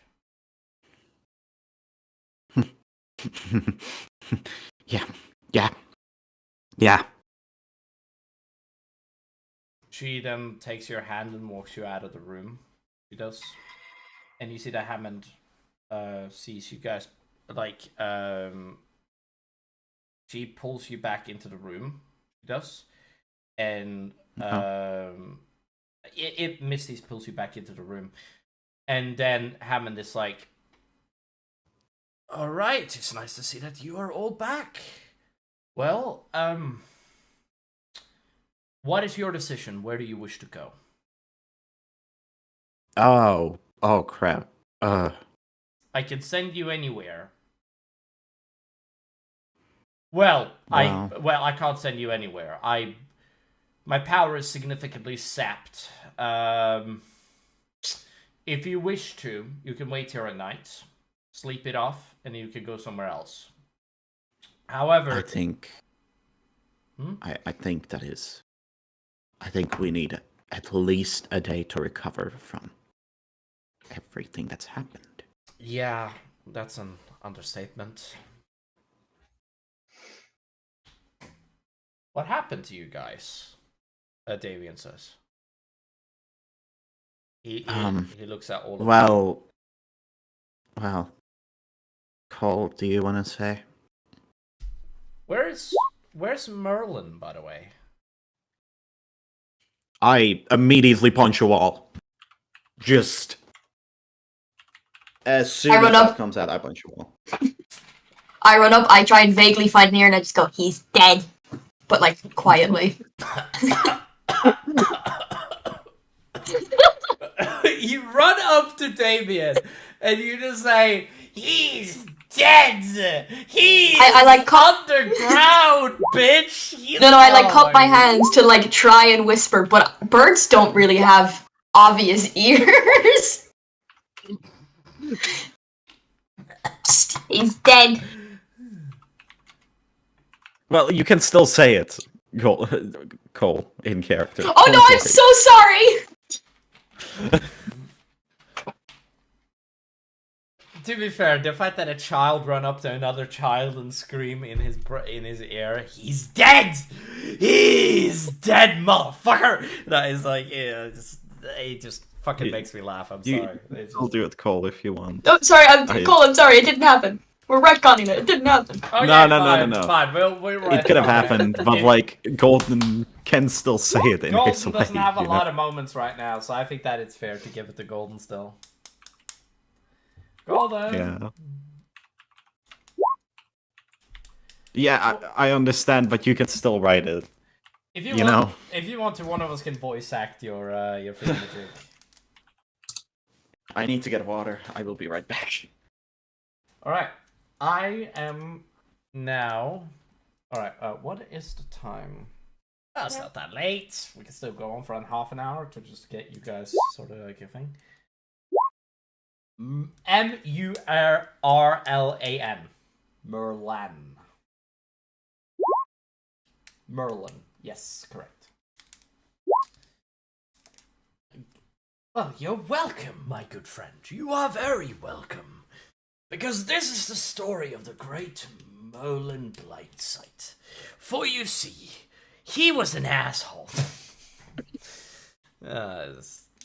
Sorry, I apologize. I will be reading out what he said. What Golden will be saying. Well, unfortunately, Merlin... Sorry, let me read what Golden says. Merlin unfortunately died. Golden will continue. Yeah. Hold on. Just so that, I mean, anybody that is like ASMRing this stream, Merlin unfortunately died. Who would be ASMRing this stream? I don't fuck. That sounds awesome. I don't fucking know, my man. Anyway, it's more podcast. like, if anybody's podcast. podcasting this stream, sorry, that's what I mean, and like listening to it like a podcast, I will be describing everything that Golden is saying.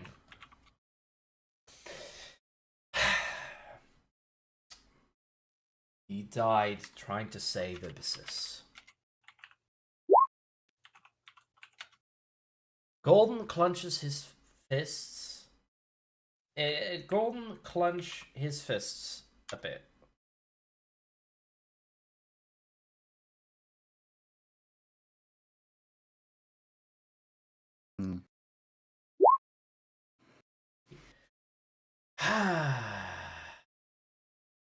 Yeah, but sorry. Neither of us. Whole size. Neither of us. Yeah. Neither of us. Neither me or Vaxi or Merlin noticed that it was not the person we were talking to. And I start punching the wall. None of us had the time to react emotionally. None of us, had the time to react emotionally.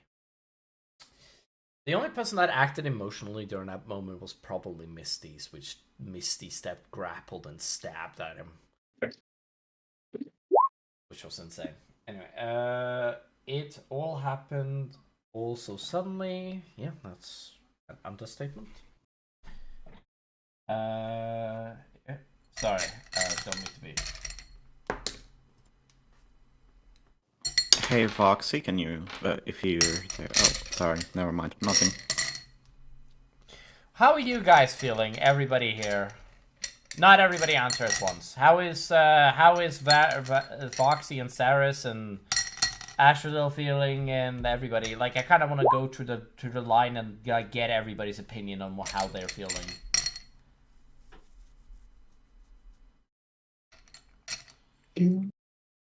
Well, I don't really feel like much have happened other than A drop ton of information had been dropped. Yeah. If that makes sense. I mean, that was kind of the point of the session, to just get you guys a little bit here, but I'm not going to describe everything now. I can describe stuff to you guys later. Yeah. All right. Cole says, "I pray to wherever may Merlin be right now." Yeah.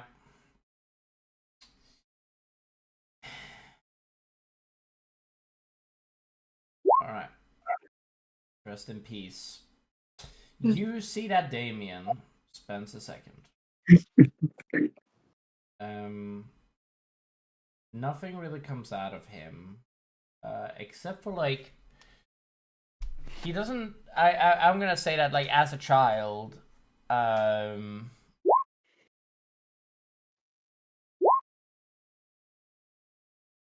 Yeah, that's a good point. You see that Cole is. You see that Damien. Do you guys know what ludonarrative dissonance is? Nope. I'm guessing Will does. Would not surprise me. What did you call it again? Ludonarrative dissonance. Ludonarrative. Hold on. You might have to Google it. Yeah, the word ludonarrative is... It's a very specific thing, I'll put it that way. It's really hard to know it unless you know it. And that's the thing.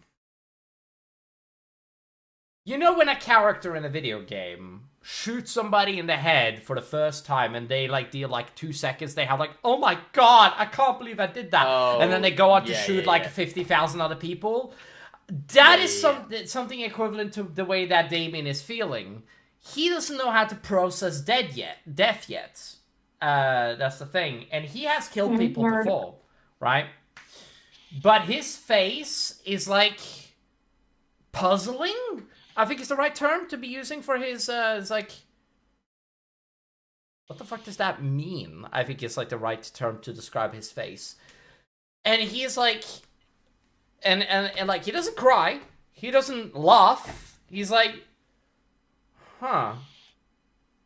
He's just, huh. Like, puzzled. Like, huh. That's it. I don't have anything else for you.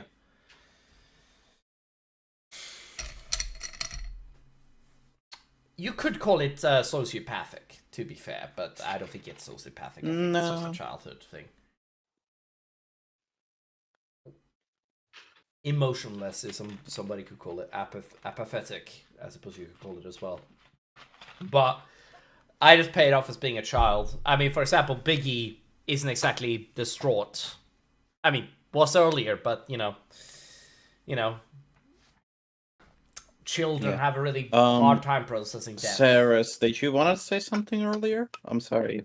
Yeah, Saris, do you want to say something? Sorry, Bird. No.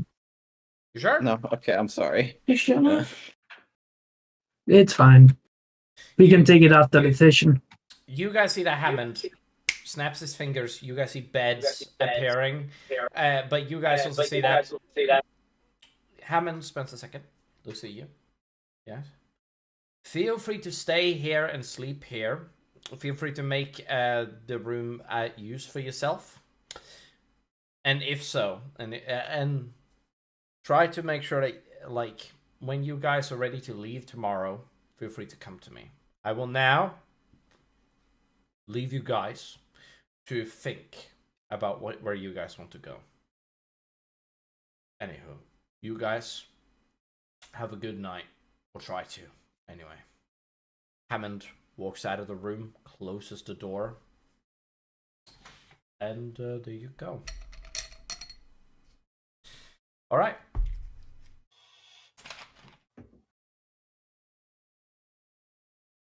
Does anybody do anything, or do you guys just go to rest?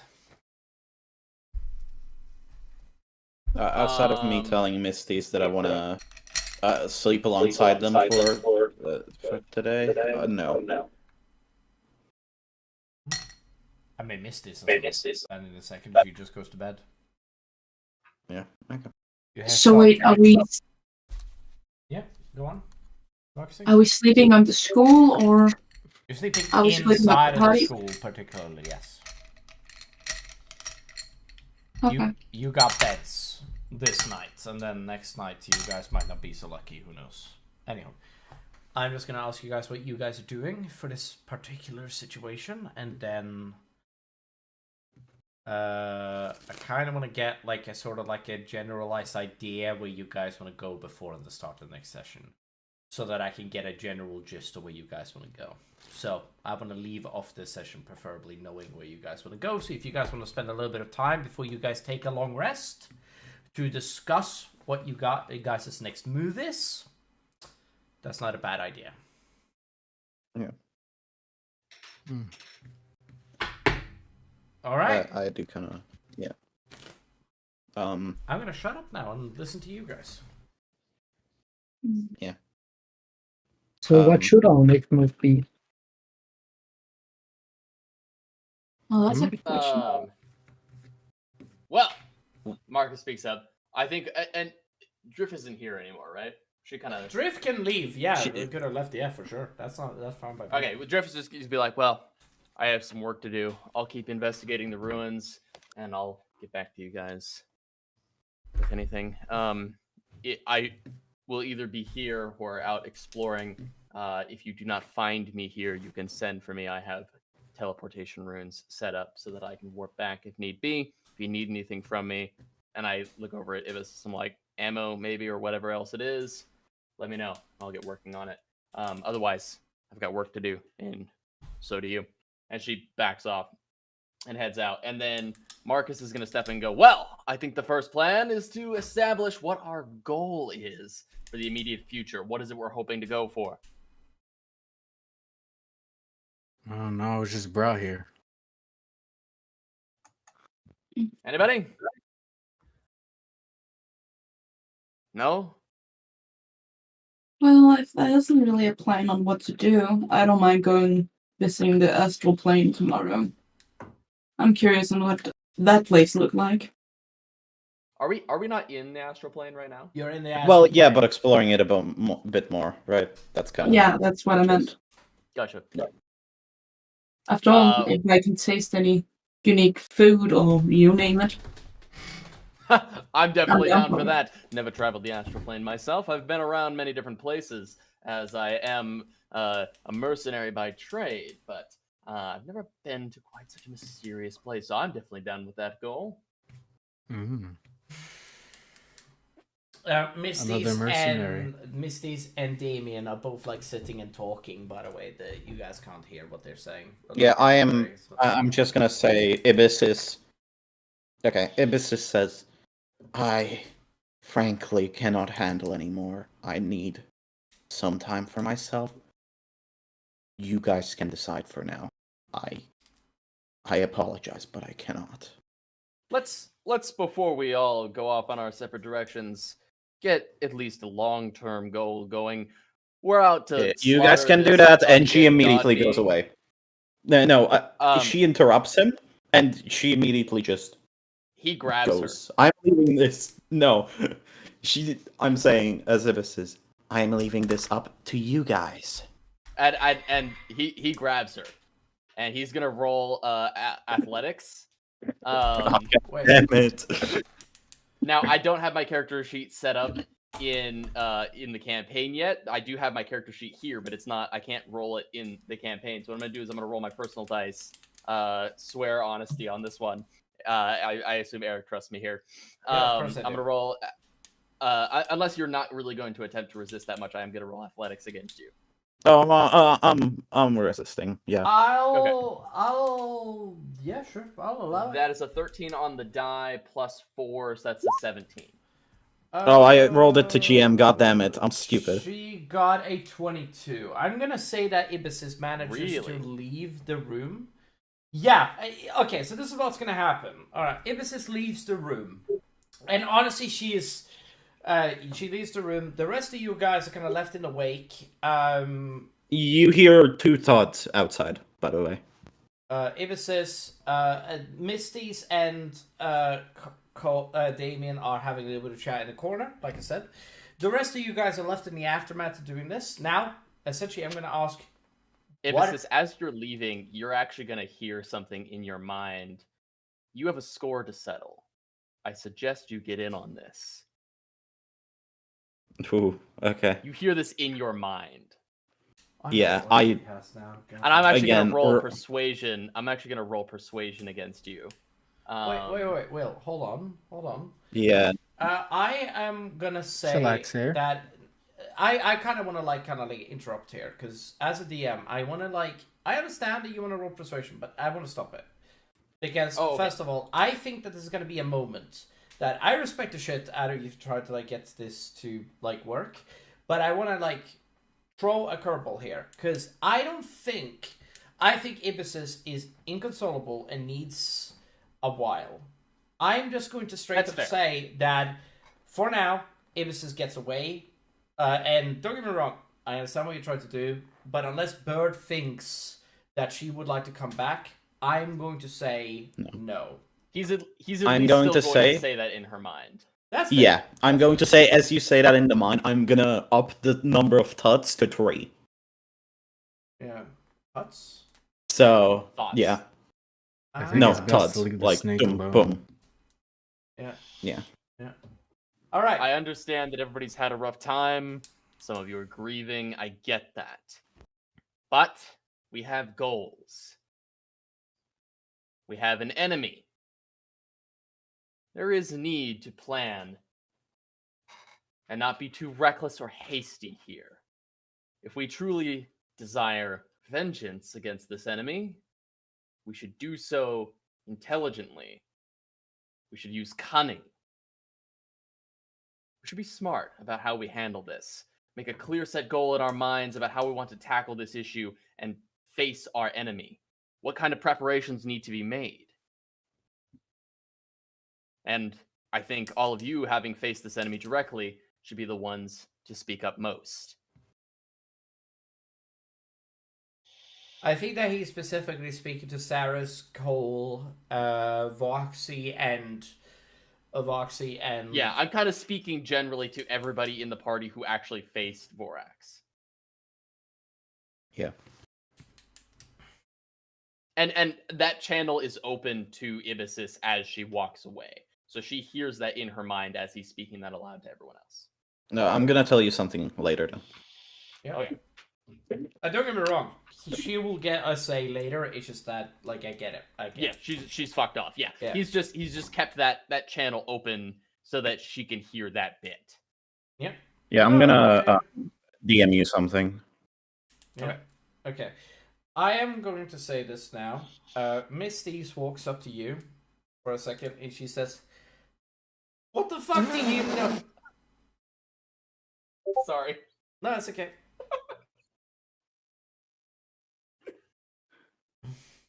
So, you... It's the thing at the end. Sorry. No, that's fine. It's very important. Yeah, you see that... you see that Ibisis... Sorry, you see that Misty's walks up to you. Again, I thrown a curveball to all of you here. If anybody wanted to speak up, I'm just going to say that this happens now. Ibisis, Misty's walks up to you, and she just generally says, "No offense, Mr. What is your name again? Sorry, it's fucking Marcus. Marcus. Okay, Mr. Marky Poo. Okay, you first of all, I'm going to just tell this to you.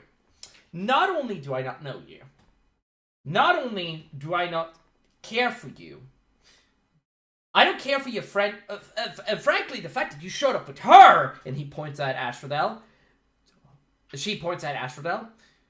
Speaks fucking volumes to me, because if she was He's there... gonna cut her off and say, "What is more important to you? Throwing this little tantrum here or avenging your friends? What's more important to you? You want to accomplish a goal, get results, or pout?"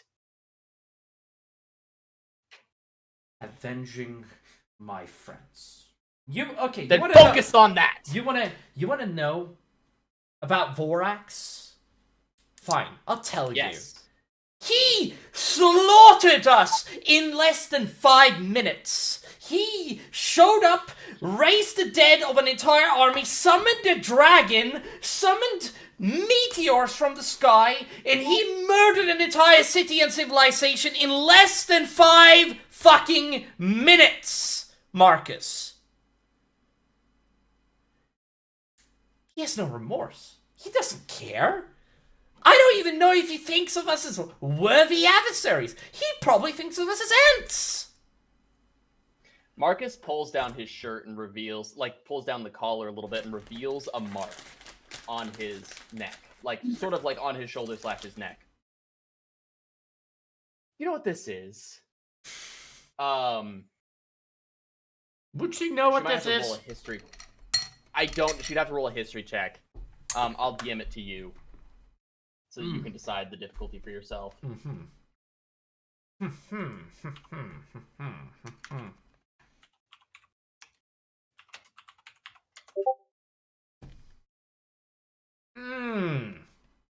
Yeah. He says, "Do you know what this is?" And it has it's not glowing, emitting light, but it does have sort of a glow to it. And it is kind of almost looks like it's been burned into him. Ooh. Yeah, I know what that is. That's the dragon mark. Yeah. Yeah. You know how people get these. Sometimes they're a sort of blessing granted, other times they're more of a curse.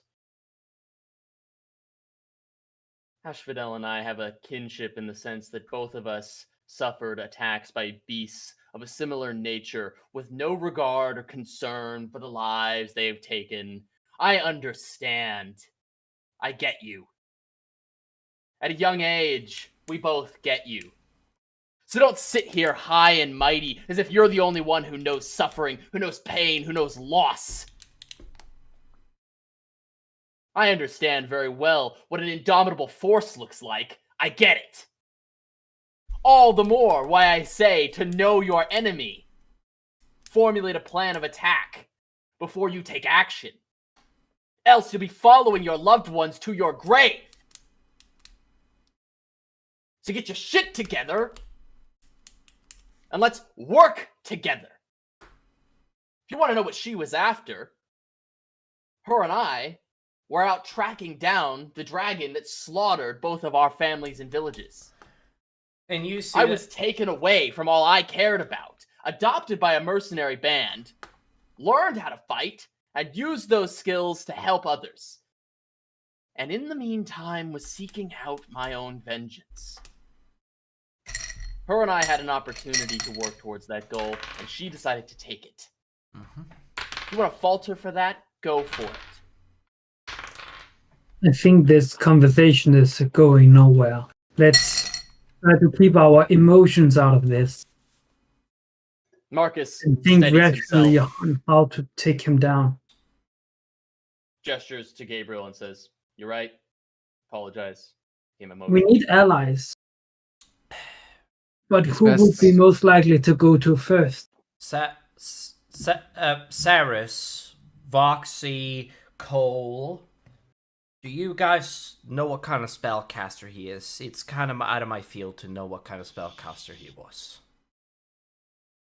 Who was? Oh, Vorax. I'm just trying to get them to answer because I don't know personally. I don't know what he is. Who is speaking? In Misties. game or Misties. out of game? Misties is asking you, do you know what kind of spellcaster he was? What is Vorax? What kind of spellcaster is he? I think it was a wizard type. I think people called him a half-lich. Sounds like necromancy to me. Yeah, I never seen somebody raise an entire city of undead like that before. I never seen that before. It is indeed very powerful magic. He cast 10th level magic. Only the more reason to why we should gather an army, gather help. Because right now, as it stands, Ibis, sorry to be blunt, we don't stand a chance against him alone. Marcus, do you okay, I'm gonna ask Mr. Sorry, he would not know your name. Hey, Mr. Raggy Man? Ragman? Rags? Gabriel. Okay, Gabe. I want you, okay, so what? Real. Okay, fine. Gabriel, okay. God damn it, can't give anybody a nickname these days. But she then spends a second. Size. Okay. Does anybody here know of any armies or people or civilizations that would be willing to rise up with us and help us in this war against Ash Mountain? If I may. Please. Please. From my experience in dealing with superior foes, simply raising a mass of common fighters would only serve to strengthen the likes of a necromancer. Brushed aside, slaughtered, and used as a force against us. I think it would be more adept to gather allies who are of higher quality rather than higher quantity. This is the dungeon. You are there, by the way. But I think we want to focus on quality. This here is the dungeon master speaking. Thank you for giving me a great idea for later in the campaign. I appreciate it. No! Yeah. You fucked up. You fucked up, Will. I would have said it anyways. Stop being smart. I appreciate it, Will. Unless you have any better ideas to what we should be doing, I'm more than ears. I have a suggestion. What is the most resilient army in the entirety of the world? Dwarves. That is too. But I was more thinking about werewolves and the fact that they are the greatest curse upon this world. And we happen to have 2 people in our midst that happen to have a certain tether to their people. And she looks at both of you. It might be a place Voxy to start, and Saris. It might be a place to start, but I don't know if he would be willing to go in on this fight without certainty of other allies. Right, and as far as I understand, the werewolves are all hated by everybody. Yes. Right. So it might even curse us upon one ally alone. Yeah. And even with that army alone, we don't stand a chance to the likes of him. No, we don't. As well, if he raises the undead, who is to say that they won't have the same resistances as the other werewolves do? Damn it. Like I said, quality over quantity. With a foe such as this, I think our focus should be powerful allies and even more powerful artifacts. What about the vampires? The Shadowfell? The Shadow Realm? Could we go to the Shadow Realm and ask the vampires for help? What would I an think that would be a oversized good idea. mosquito be useful for? What did you say, Bob? Sorry? An oversized mosquito. Well, I heard they were great spellcasters. And what is great against spellcasters is other spellcasters, I've heard.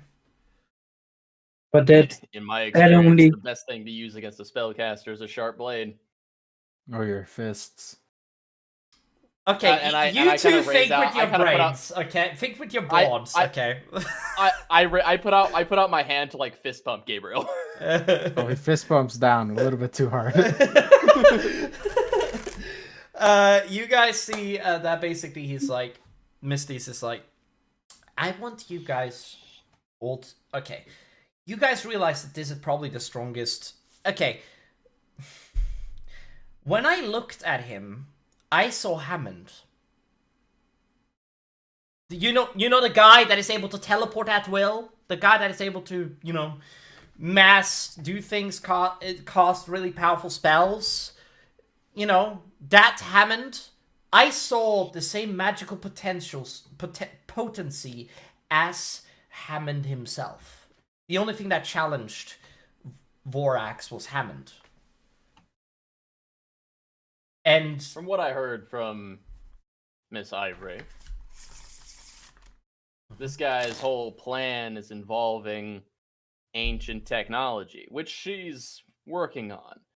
But I think ultimately what we're going to be looking for are relics and artifacts, at least some of them, coming from that same lost civilization. What was it, the Valvanians? What, wouldn't... I have a question. Why don't we try to... I mean, we don't split up. I think that's a horrible idea. That's when we all die. Agreed. But yes, I agree. But I think that we gotta start somewhere. Either by recruitment, which...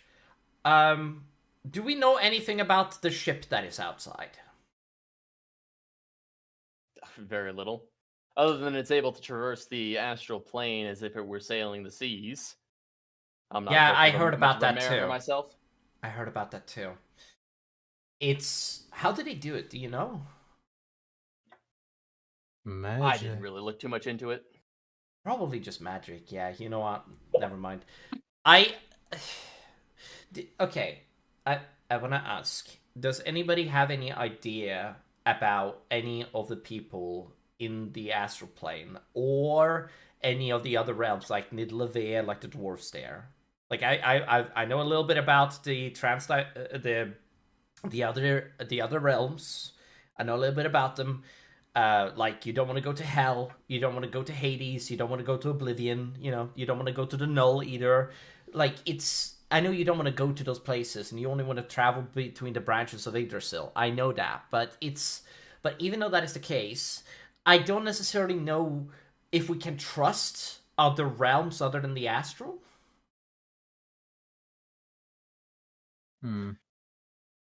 I think trust is not something that is so easily determined.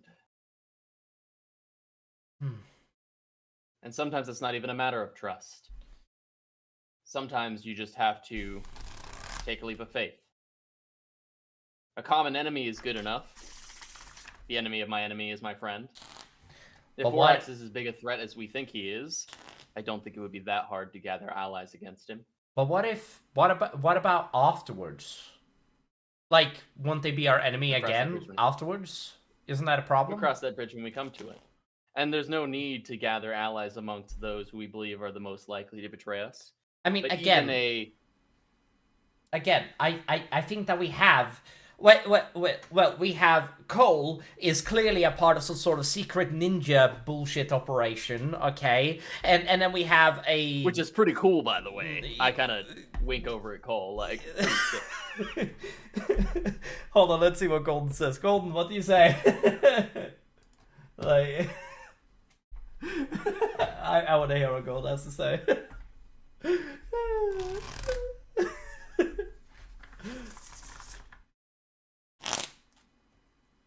You're there. You're here. You're here, Golden. I want to let you know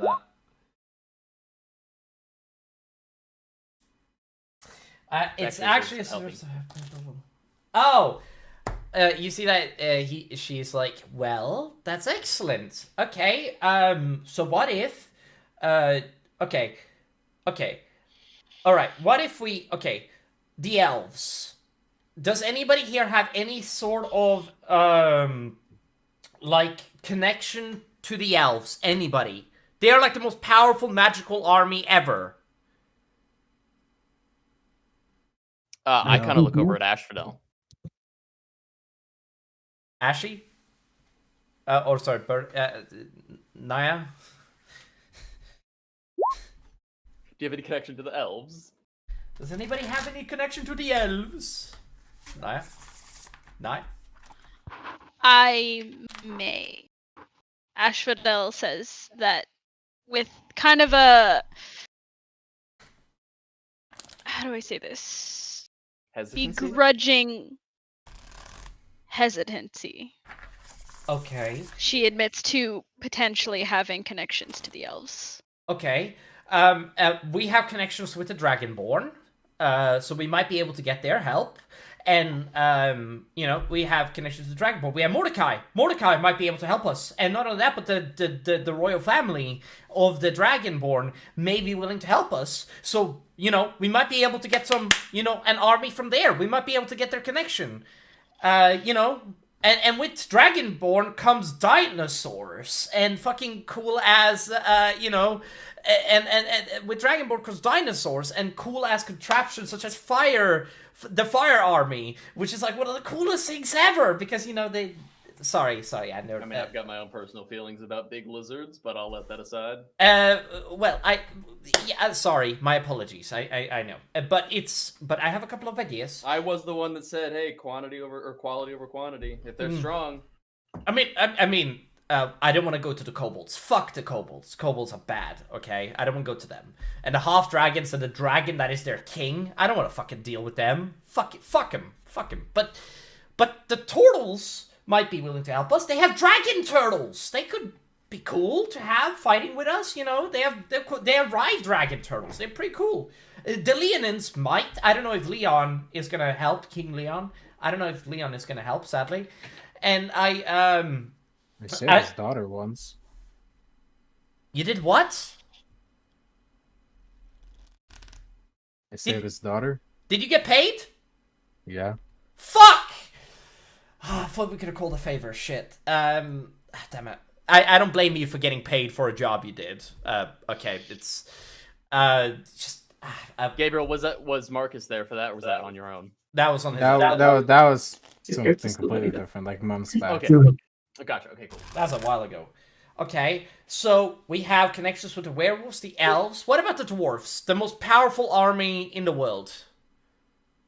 That's a lot of most powerful armies in the world, I hear. I believe Miss Ivory may have an in on that. I mean, we had teachers. I knew a guy who had connections, but I don't think they're going to be any help. There is always an alternative to try to raise an army. The Malukai Empire is dead.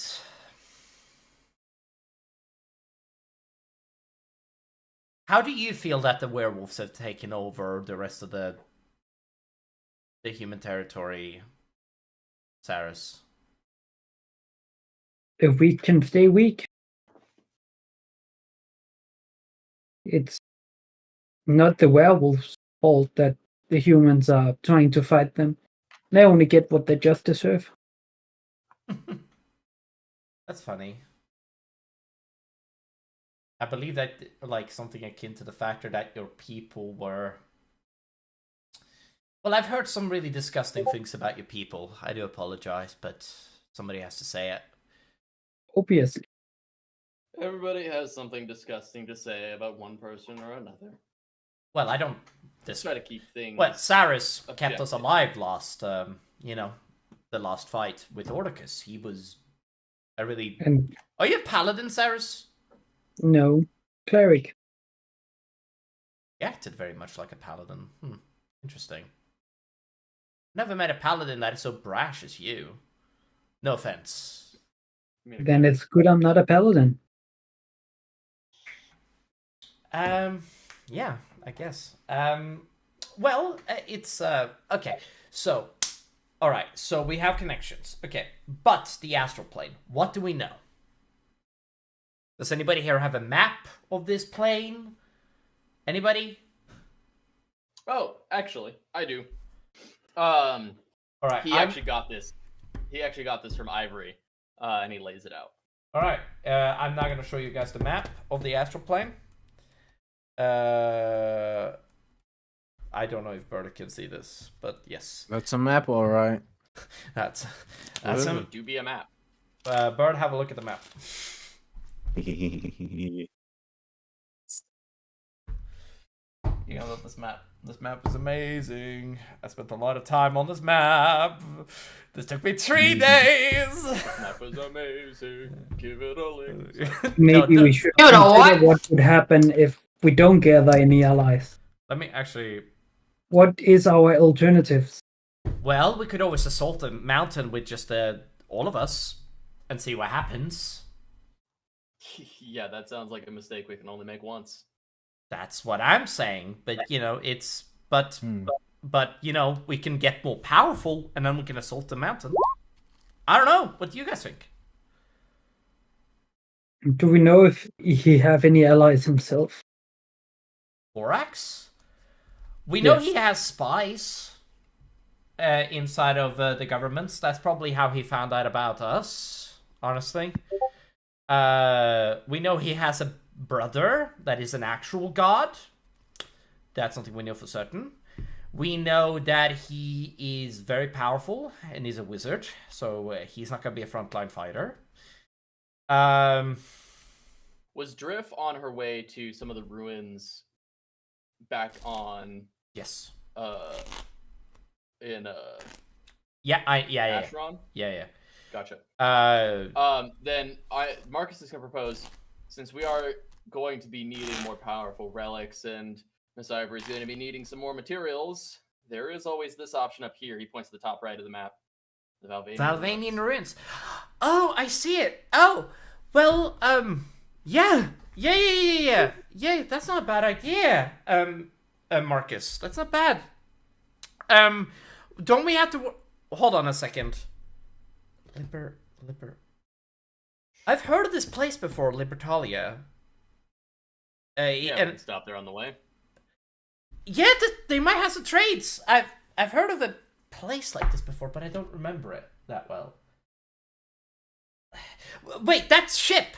That ship! We might be able to ask them for help. Maybe we can ask for transport. Maybe they'll take on. We have a lot of gold. We have a shit ton of gold. We have like 20,000 gold, 25,000 gold. We can easily book passage. That's not a problem. We have a lot. Why don't we seek passage on the ship, and then we basically go north, and then if they don't want to take us there, we can always go somewhere else. I don't know. It's yeah, I don't know what you. What are the chances that's already been looted? Wait, what has been looted? The city. The Valvanian ruins? Yeah. I doubt any looters would have taken anything that wasn't A, overtly valuable, and B, unguarded. I've been to a Valvanian city, Mr. Gabriel, and let's just put it this way. I didn't understand shit of whatever was there. Frankly, I saw these buildings that was too tall for me to explain, and I saw a bunch of weird, blocky things that I couldn't explain in the city. There was stuff I couldn't explain and I didn't understand, and there was just... frankly, I saw this humanoid-type shape metal figure from top to bottom, made out of metal. I don't understand it, okay? And it had this, weird circle... Eric, would you say that Marcus has a sending stone to talk to Drift remotely? I'm gonna say yes. I'm gonna allow it, but... okay. Yeah. Marcus is gonna message Drift and be like, hey, we're thinking about the Valvanian ruins as one of our objectives. Anything 25 in particular words. you want us to look for? I'll let you know. 25 words. Anything in particular you want us to look for? Yeah. Could be candid. And Drift is just gonna send a small list. And you see that Misty's also says, well, I saw the Rattler shop outside. We might also want to consider going to Rattler and have a talk with him, really, and maybe even try to trade out some things if we can, personally, before we leave onto the ship. I don't know. And we should have gotten to powerful souls, though. Speaking about our former allies, that might not be a popular statement, but it's true. I mean, we didn't exactly consume their souls, but whenever we consumed the dinosaur soul, that's gotta count for something. I don't know how potent the soul of a big mindless lizard is gonna be.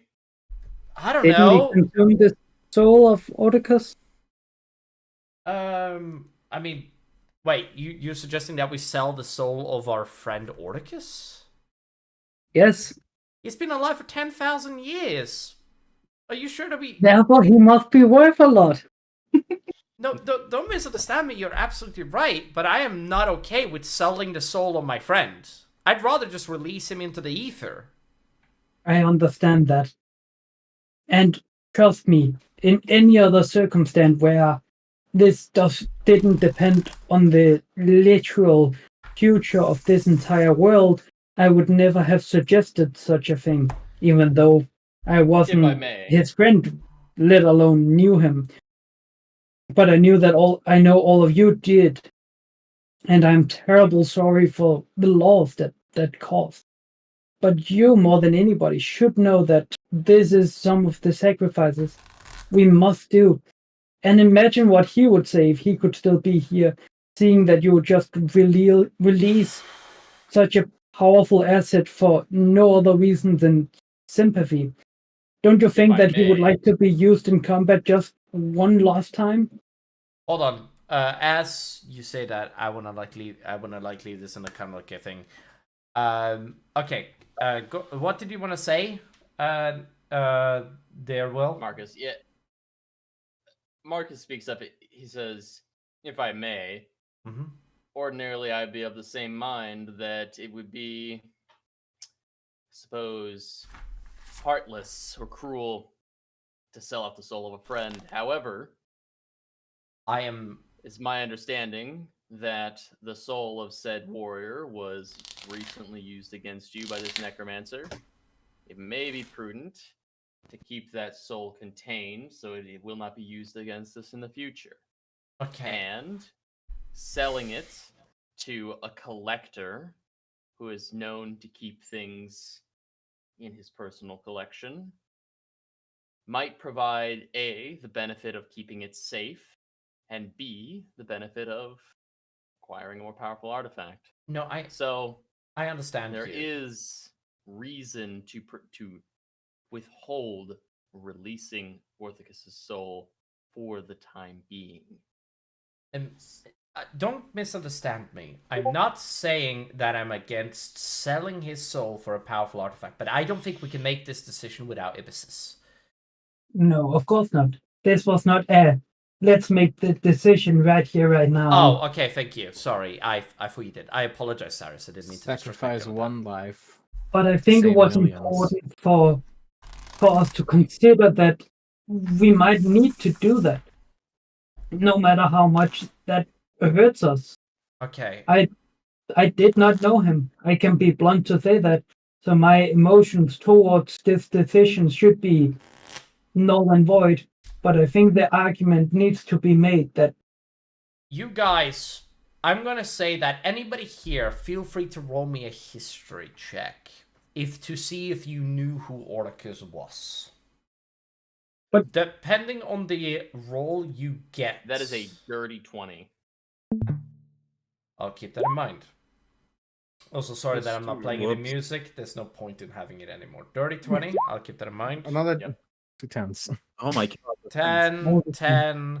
Hey, Cyrus, are you getting a 10? Oh, I'm sorry. I was looking at the wrong character sheet. It's actually a 16. Sorry. Oh, that's perfectly fine. 16. Hey, you guys know that. You guys know the legends. You know of a badass guy that basically apparently killed a dragon as big as a mountain. You guys know that the stories is that he basically, he literally said to death, "Fuck yourself. I am not going to sacrifice. I'm not going. You can have my soul when you fucking earned it." So he basically infused his soul into his armor so he could stay fighting dragons forever. That was the entire shtick.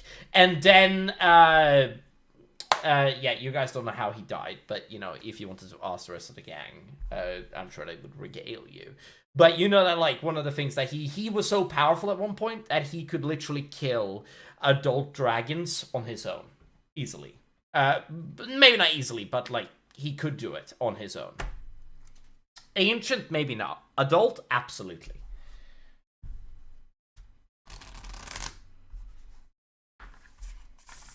He was around the time when the Great Worms existed. I also want to just let that be known. And his family got killed by dragons. And I just want to let that be known, Nexo. Sorry, not Exo. I want to let that be known, fucking Will. Your character might feel a sort of connection there, if that's something you want to, dig into. Yeah, You know? just a little bit. It's almost like admiration, like someone that Marcus looked up to. Yeah. I want to just let that be known. You think that the same dragon that killed his family was the same dragon that probably killed, your family. So, kind of want to let that be known. I didn't say. Huh? Yeah, because they were the first 25 dragons, and one of them, the dragon that went on the killing rampage, is the same dragon that's known as Kar the Mighty. This is like one of the moments where Honk honk. Yeah. Kar is Kara, K-R-A, the Mighty. Yeah. The dragons are not either they're very up on names or they're not very up on names. I'm just gonna put that way. Anyway. Yeah. I do just want to. Yeah. The first one to walk out the door of that room, please tell me. Yep. Misty's is gonna then. Well, I think that our course is set then. The astral plane it is, right? Yeah. I guess the Valvanian ruins. Yeah. Let's go stop at Libertalia. By, get a little bit of a supply boost. By the way, so that everybody knows, I'm going to move all of your camp supplies into one character sheet, and I'm going to be taken away from that, depending on how many players are in the party and how much food you guys need, and I'm going to be using that to get your rations correct, instead of it being taken off of that. That way, everybody has access to it, everybody can do it, and feel free to put supplies into it, and we're going to say that this is a bag of holding you guys are carrying with you, and you can pull on it whenever you want to. Got the idea for fucking Baldur's Gate 3. Let's go. Anyway, now, essentially, you guys are... I love that game. That game is so good. I want to make... Let's go. Yeah. Anywho, where were we? Oh, yes. You guys, I'm going to say, feel triumphant. I'm actually going to play one of Naya's songs. I would love to play this. Oh, wait, hold on, no. Fuck, now you've entered combat, it's muted. Damn it. I'm gonna play Hammond soundtrack again, because that's actually... damn it, man. Sorry, Naya. Man. I'm sorry that the songs that I have, it never is enough. I'll fuck it, I'll play... No, that's not gonna fit. God damn it, man. God damn it, Becky. God damn it. Man. It's not Naya's fault, it's my fault. Exactly. I'm gonna put some fucking music that is actually not Naya's for once. Sorry, Naya. I thought I could, but I didn't. I apologize. Now, essentially, as you guys go off, and you basically, does anybody leave the room by any chance and go and sleep in like another quarters? Gabriel goes and takes a bath. Okay, you are the first person to leave the room. You see Ibis is passed out on the ground, face first. Like, on her belly, face first, like, down on the concrete. Gabriel's gonna peek his head back into the room and just tell the fucking goblin lady the snake's on the ground.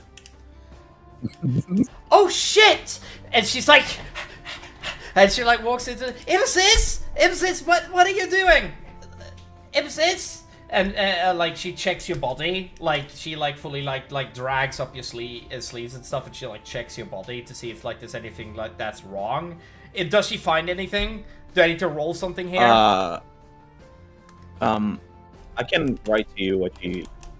She checks your pulse as well, but I'm sure that she's alive, right? You haven't killed Ibis. Yeah, I'm not killing off Ibis like that without letting you. I have a fucking heart attack. Yeah, it's just like, where's hey, the public bath? Hey, big guy. Hey. What? Is your... Okay, it is very noticeable that you only have that one thing, right? He's No. covered in a cloak. Oh, no, sorry. Covered in a cloak. He usually hides his arms. Oh, okay. It's like, hey, can you help? I get it. Can you Marcus help? is also going to step out at this point, Please? and he's going to pick up Ibis's. Oh,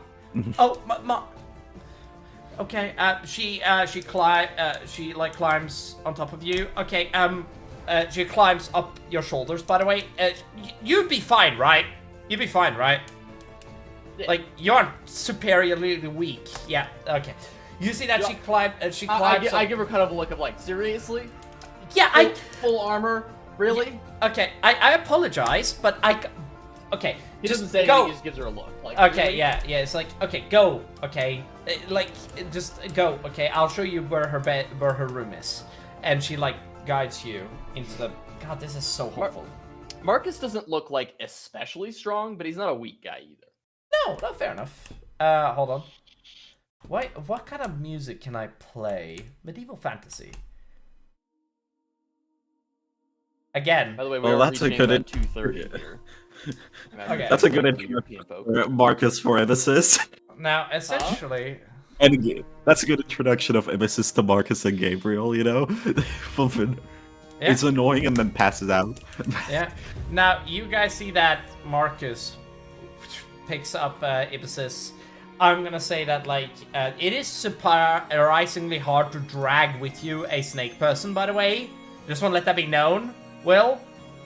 Because Snake Lady, their tail isn't cooperating. I'll just put it that way. With humans, you can just pick up the legs. The snake tail hangs behind, so it's not great. So I don't know how you're carrying her, right? Emesis is also basically a skeleton right now, so. Yeah, she's not exactly especially heavy. No, she isn't especially heavy, but she's not like a... I almost said fuck doll, If you but want, that's not I just the rolled right term. athletics for it. If you need the athletics. What is the athletics? Why do you humor It me? would be a 16 on the die, so a dirty 20.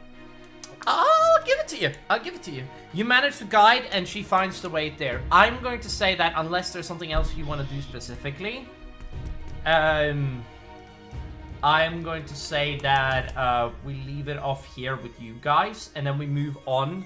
And I'm going to say that unless there's anything anyone wants to do, I'm going to say Bath that time. Huh? Bath time. Bath We're time. not simulating bath time, okay? I didn't simulate... No, he just says right. that out loud. Bath Okay, time genuinely, walks off. Gabriel, would you would your character drag Biggie with you? To What? see how filthy they are? No. Biggie smells. No. Okay. I almost said Biggie Smalls. That would have been funny. Anyway, now Biggie for sure smells. Now, essentially, dude, this music is way too exciting. You're calling Biggie stinky? How dare you? I've had a bath and a half this entire campaign. I think I'm good. No, you're not good, you piece of shit. Anyway, I'm going to say that you guys take a long rest, and it's fair to say that. And until I'm going to say that you guys take a long rest. Yeah, I feel safe with my determination on what you guys are doing. Now, I'm gonna ask you guys whether you guys want to end it here, and then basically pick up next morning. Or do you guys want to go to the Rattler by any means and check up on some of the stuff that he does? We'll do that next time. It's late. Then I say you guys all click long rest, and we pick it up when you guys wake up in the morning. Does anybody I want? think we should wait with the Rattler, so we all know what to do with all the That'll give Naya some thingy time. soul. Sorry, yeah. Yeah, I think that is fair. As well, tomorrow, force-feeding Bird might not be a bad idea. In the game, obviously. You don't have to say it so bluntly. Well, frankly, you deserve to be force-fed, honestly. The fact that you don't fucking eat. Goddamn. But the rest of you, I honestly, super impressed with you guys today. Also, thank you everybody for joining us for this fucking stream. It has been a fucking honor to come back with the season, I almost said season finale. In case you guys couldn't see this on the screen, at the moment I am a pile of ashes at the bottom of the left screen. Because Merlin is dead. I just now got that. I just now Wait, understood really? what that is. Really? Yeah, just now. I saw it before and I was like, oh, that's odd. I get it now. I understand now. Because Merlin's dead. Yeah, he's a pile of ashes. Yeah, I am now a pile of ashes. I get it now. And I want you guys all to know It has been my pleasure. Welcome back to the fate of Asharon. It has been a pleasure now to pile of ashes. It's been a pleasure to reintroduce our The fate of three-player Ash. Nexo, William, and fucking Knifry. All a pleasure to have you guys all back in the D&D campaign. I just want to say it's a fucking pleasure. And honestly, I'm excited for what this season holds. The fact that you guys are going into the astral plane is making me even more happier because it's actually something I planned and I made a map. Yes. Anyway, thank you guys so much for joining us. I am going to end this episode, but thank you guys. I'm going to check the audio after this episode is over to make sure that the audio is crisp. But if the audio was bad, When I was watching it sounded fine. Oh, hey! If the audio sounded fine, that's awesome. Anyway. Everybody, thank you guys so much for joining us for today's episode of The Fate of Asharon! And you guys, fucking join us next time when the party starts searching the astral plane. Let's see if they can find that army that they want to fight with. See you guys next time! Bye-bye! Bye, motherfuckers! Hola. Woo!